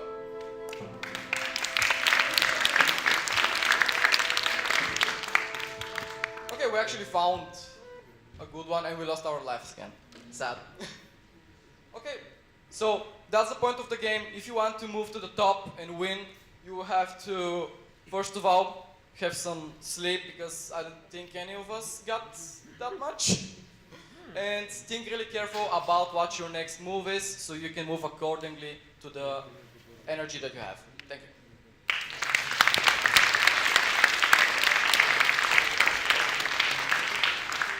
Thank you very much, guys. Really nice. And now Team Morpheus.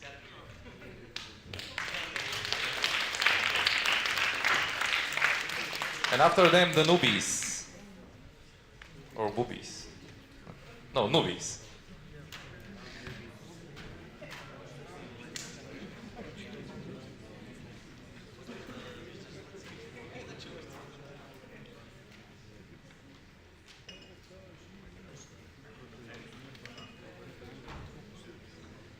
Hi guys. So I'm sure all of you have heard that some people believe when you go to sleep you sort of disconnect your mind from your body, and we wanted to incorporate that into a game. So our idea was that you're in a dream or a nightmare possibly, and that you have to find your body inside your house so that you can wake up and you can move on with your day and do whatever it is you want to do. We've implemented a nightmare as well as a nicer dream, and you'll see once the game starts up what it sort of looks like, and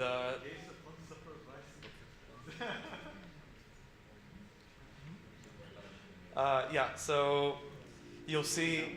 There we go. We've made an OST as well. Our sound designer over here, Jivko.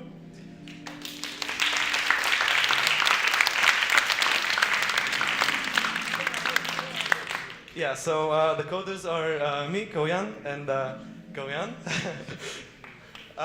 Character animation was done by Georgi.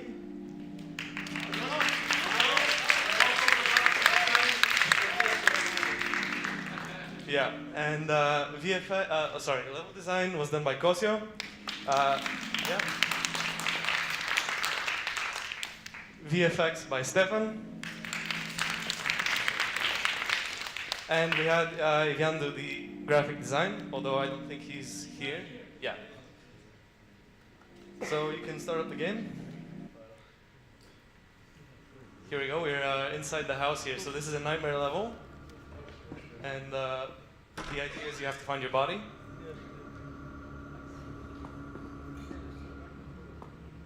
See, you see him there, for example, on the bed sleeping. And if you interact with him, you wake up. We've also put a little quote on the bottom. We are like the dreamer who dreams. and then lives inside the dream. But who is the dreamer really? That's a quote by Monica Bellucci. Yeah.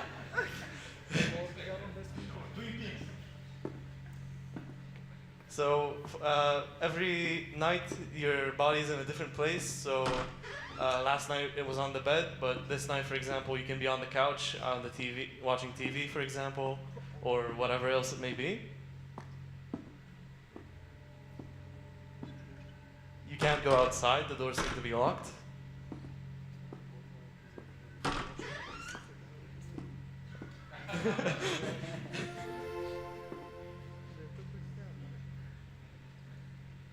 You have a rest meter and a sanity meter. So the rest is based on how long it takes you to find your body, so how good of a night's sleep you get. You can, for example, oversleep, and that lowers your score.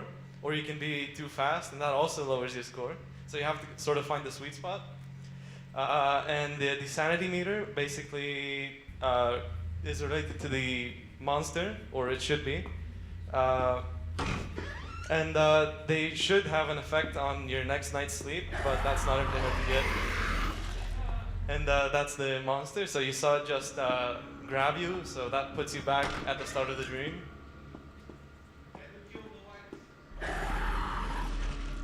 So now the body's on the second floor, and you have to lure the monster out so that you can get to your body.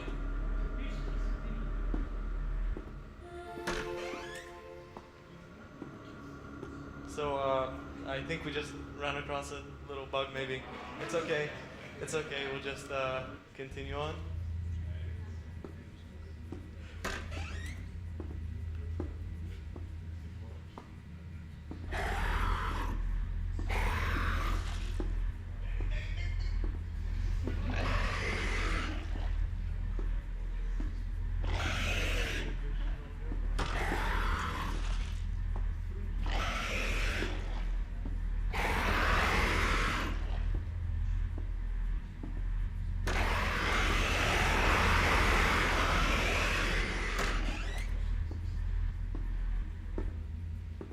There's your body on the floor next to your work desk.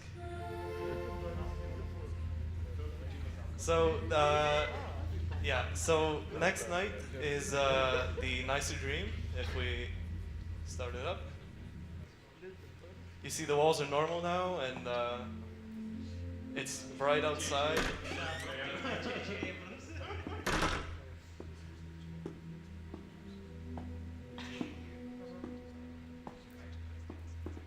So there's no real objective here. You just have to explore.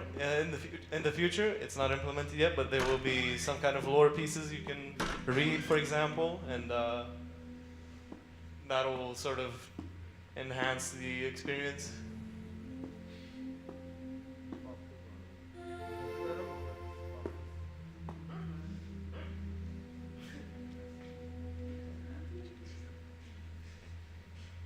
And yeah, that's it. Thank you very much.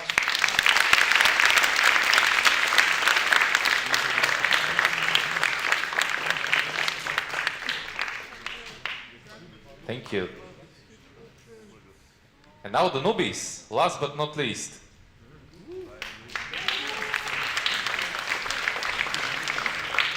That seems heavy. Probably because of the keyboard, not because of the PC.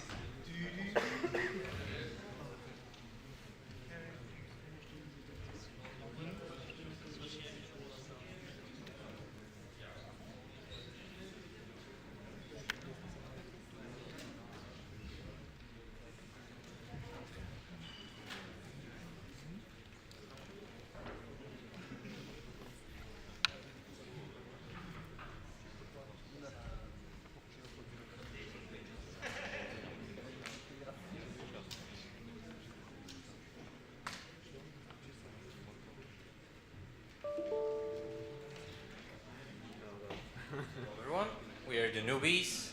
We were originally 3, but unfortunately our third guy decided that Hesburger has more to offer than us. So we have to do this on our own. And no, this was not a joke. But there's free food here. Yeah, but Hesburger has burgers. So I don't know. asking. Anyway, our game takes place in ancient Greece, in the city of Athens. It's called Conquer the Nightmare. In Conquer the Nightmare, you play as a Athenian general that has been tasked by the goddess Athena to return to the city, to rid it of creatures that plague it, and of course, because there's always something wrong in ancient Greece, the gods Morpheus, who is the god of dreams, and the god Erebus, who is the primeval god of darkness, has forged an alliance to take down the Olympians. Now, because of that, Athens suffers in an endless night, and so the citizens have been pretty much killed all. Now, as we start the game, we spawn in the general.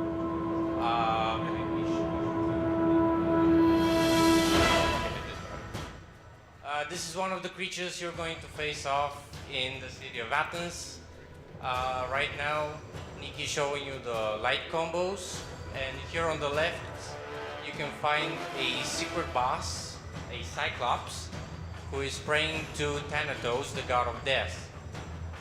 Now, you also have heavy attacks that you can use to stagger enemies, so you can take them down way easier than you would with light attacks.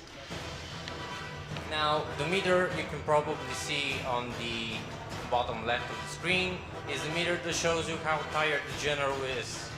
When the general is on the yellow bar, that means he can rest and regain all of his health.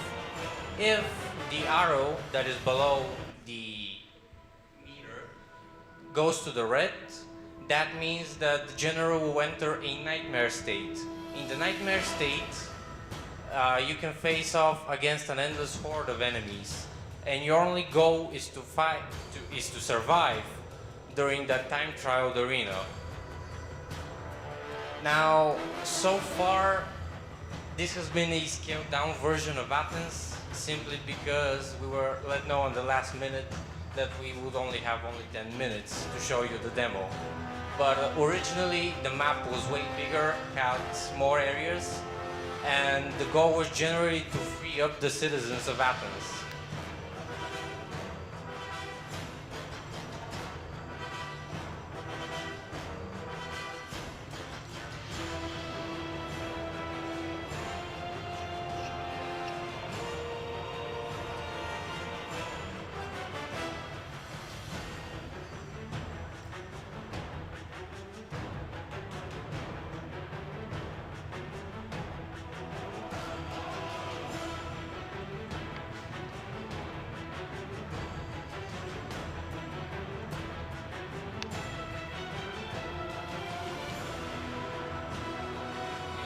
Able to tell that we took inspiration from God of War, or at least the old games, and Dark Souls.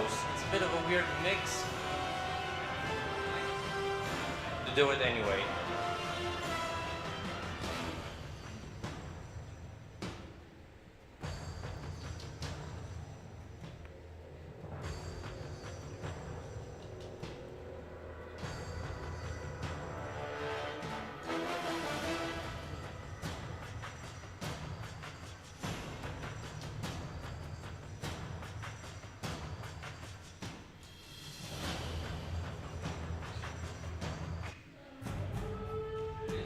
The arena is the second level. There is an endless amount of enemies here, and your only goal is to survive. And yes, this was not part of the plan.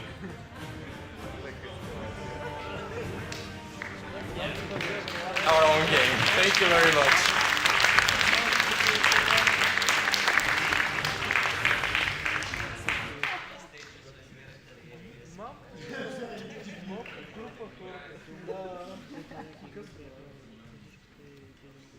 Thank you, guys.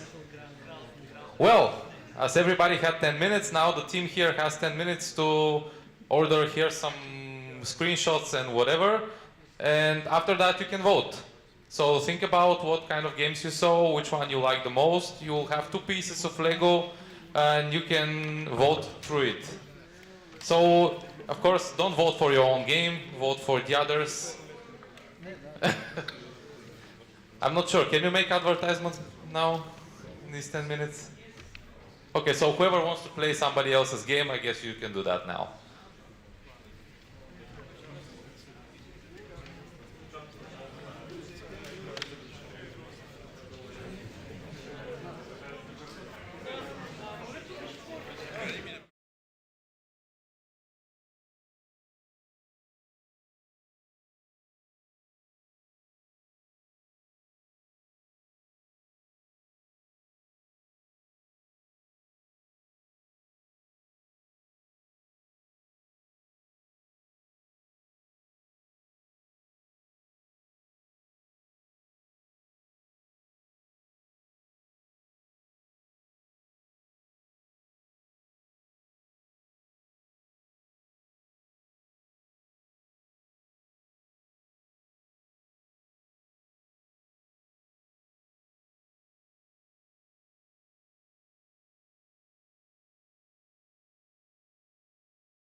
Gotcha.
Everybody, just 2-3 minutes more, and then we close the voting. So if somebody hasn't voted, please come on the stage.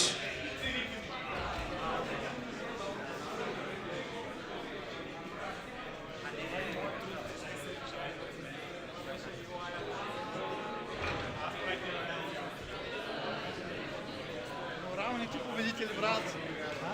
Моралните победители сме ние. Какво да нямаме гласове?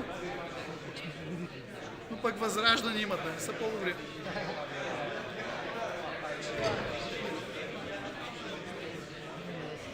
Спирти ли сте усата?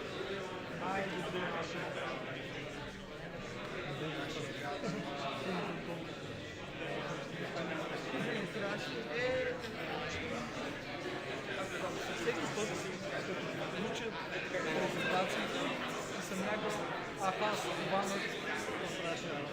много трябваше да направим, за да сме някакви да пикъпнем рандом блок на хора. Само трябва да се отливим, метала на овцата и така нататък. Всеки път се концентрирам прекалено много. Аре да билдим нещо, дед бачка. Да, нека да е малко, нека да е какво, нека да е механика, които разбираме и така.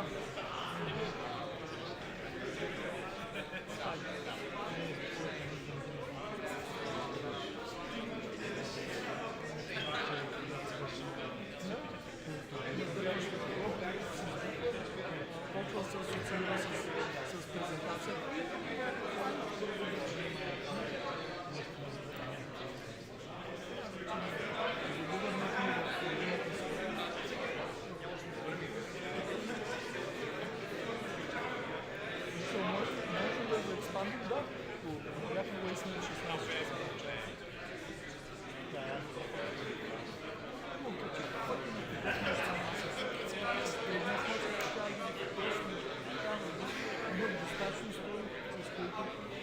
Да се асоциира всеки смешки.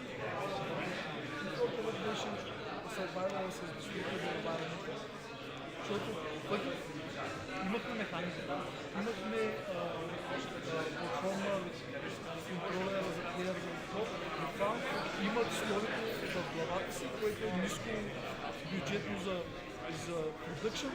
Щяхме да сме приключили играта в събота вкъсна след обяд и да мога да я даваме на хора в ръце и да се пръснат и да бъдат.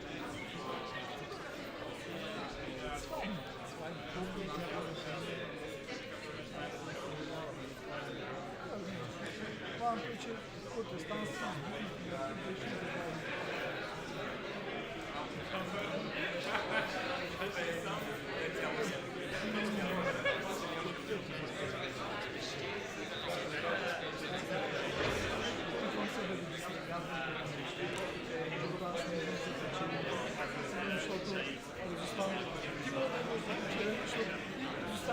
беше Същото нещо за живота.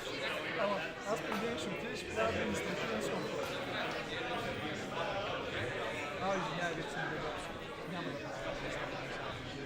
Ще правя в момента поддържам типът системата на компанията.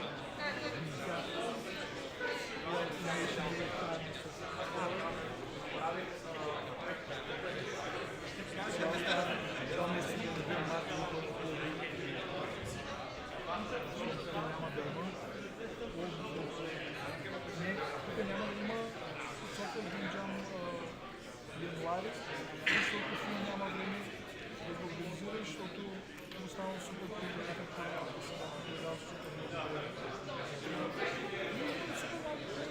Мисля, да изглеждаш на предходно.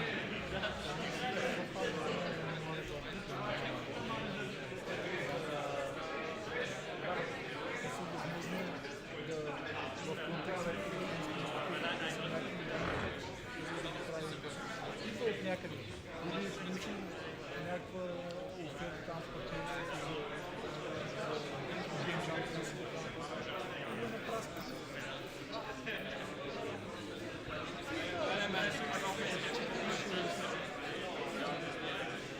Да каже малко, че не съм правил някъде.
So we are done with voting.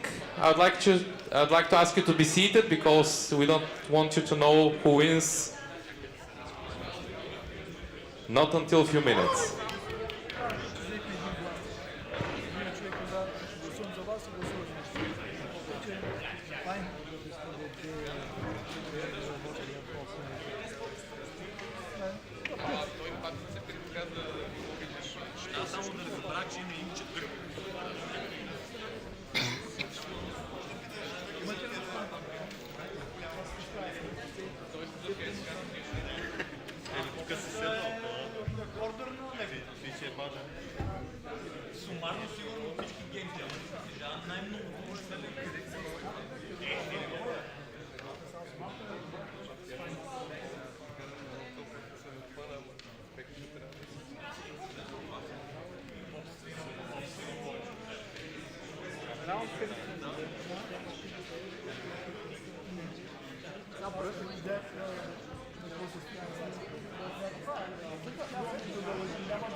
So I know you are impatient.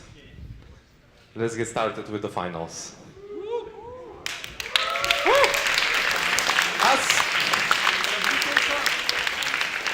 As the Americans like to say, everybody is a winner. So you win two things. First, you can go home and sleep. And the second thing is you can get the Legos for your game as, let's say, as a remembrance from this event. So, Philip, would you erect the towers? Dajmo.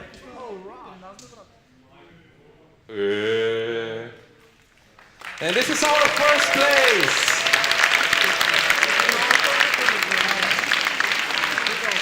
Mixed Space Adventures or whatever the name was. You can come here, please. Bravo, bravo, bravo.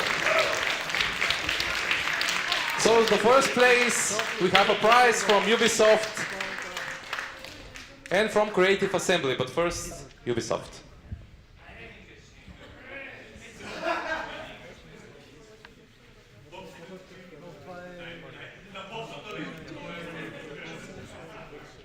Bobson, that's a long one.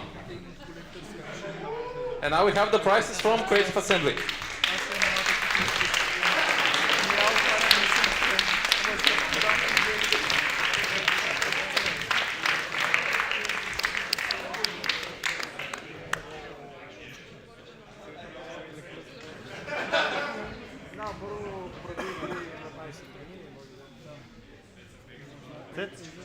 That seems heavy.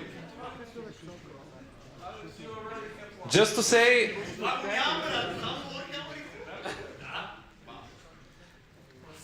once again, your applause for the winners.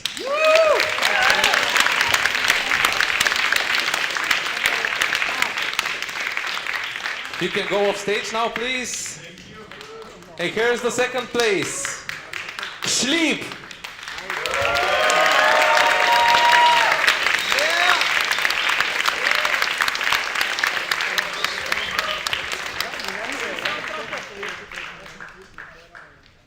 Yes, your awards are by Chaos.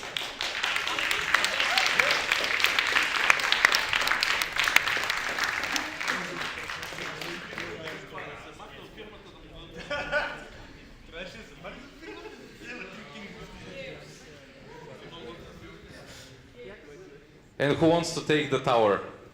It's a long one again. Bravo. Yes, our second place. Sleep. Bravo, bravo. We can go off stage now. Thank you very much. And third place. Many people's favorite seems. Oh, which one? Which one? Which one is very close? It's Life in Lulin.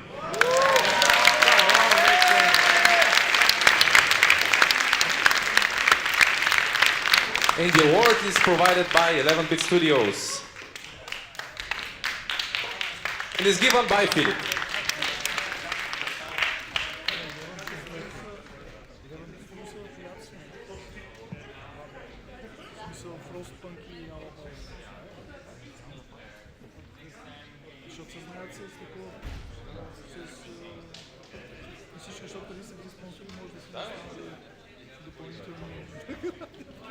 Yeah, this is the first hour that's shorter than my microphone, so you can take it proudly at home.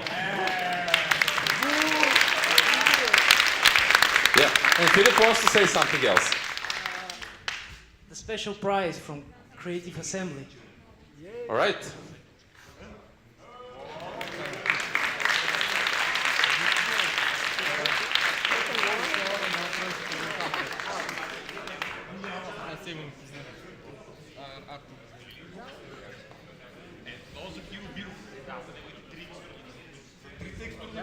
And I know Philip wants to share a few sensitive words about the next events, but he's shy.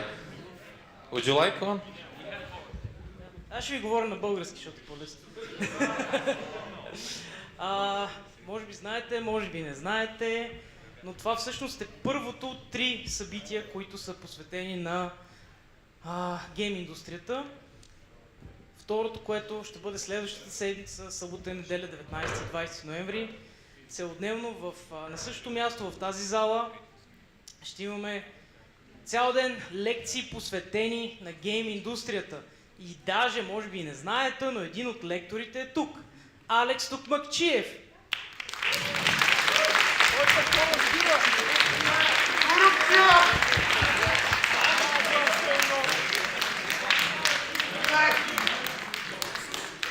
Ще имаме много готини лектори от български гейм студия, ще имаме от чуждестранни също така. Всичките съм ги подбирал лично. Ще имаме и специален втори водещ, Виво Венелин Тончев.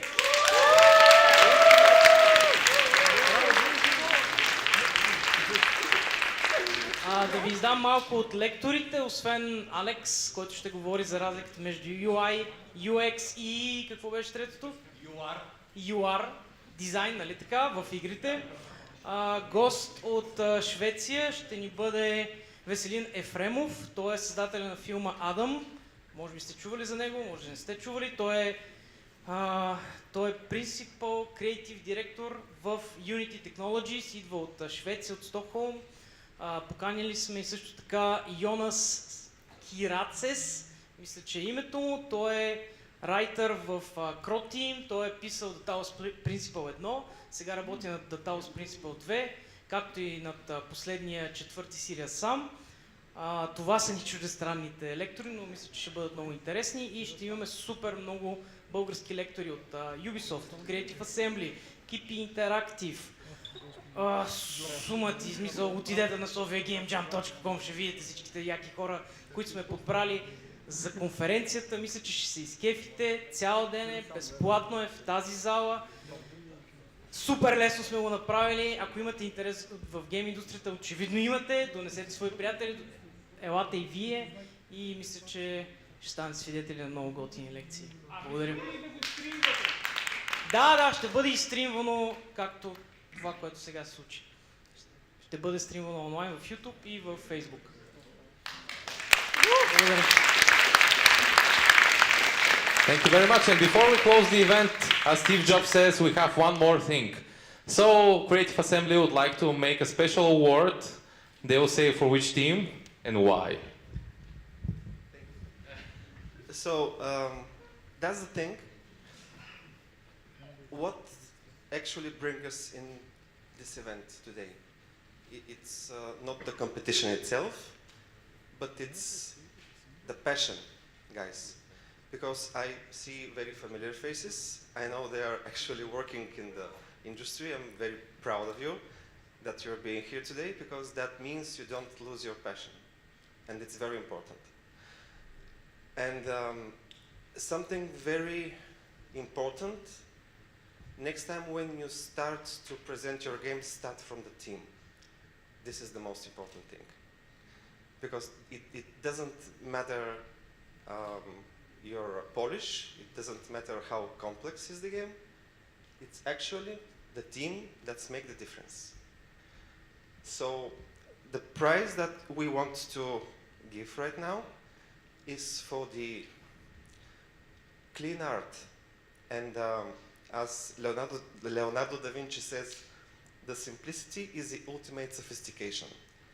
That's why the rewards today is going to the sheep again.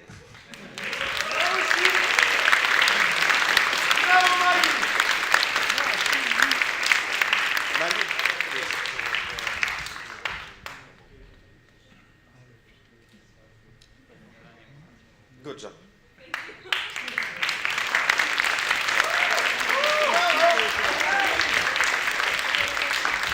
Thank you, Creative Assembly. And let's wrap it up for this year. Thank you very much for joining Sofia Game Jam. I wish you all the best and see you again next year. Bye.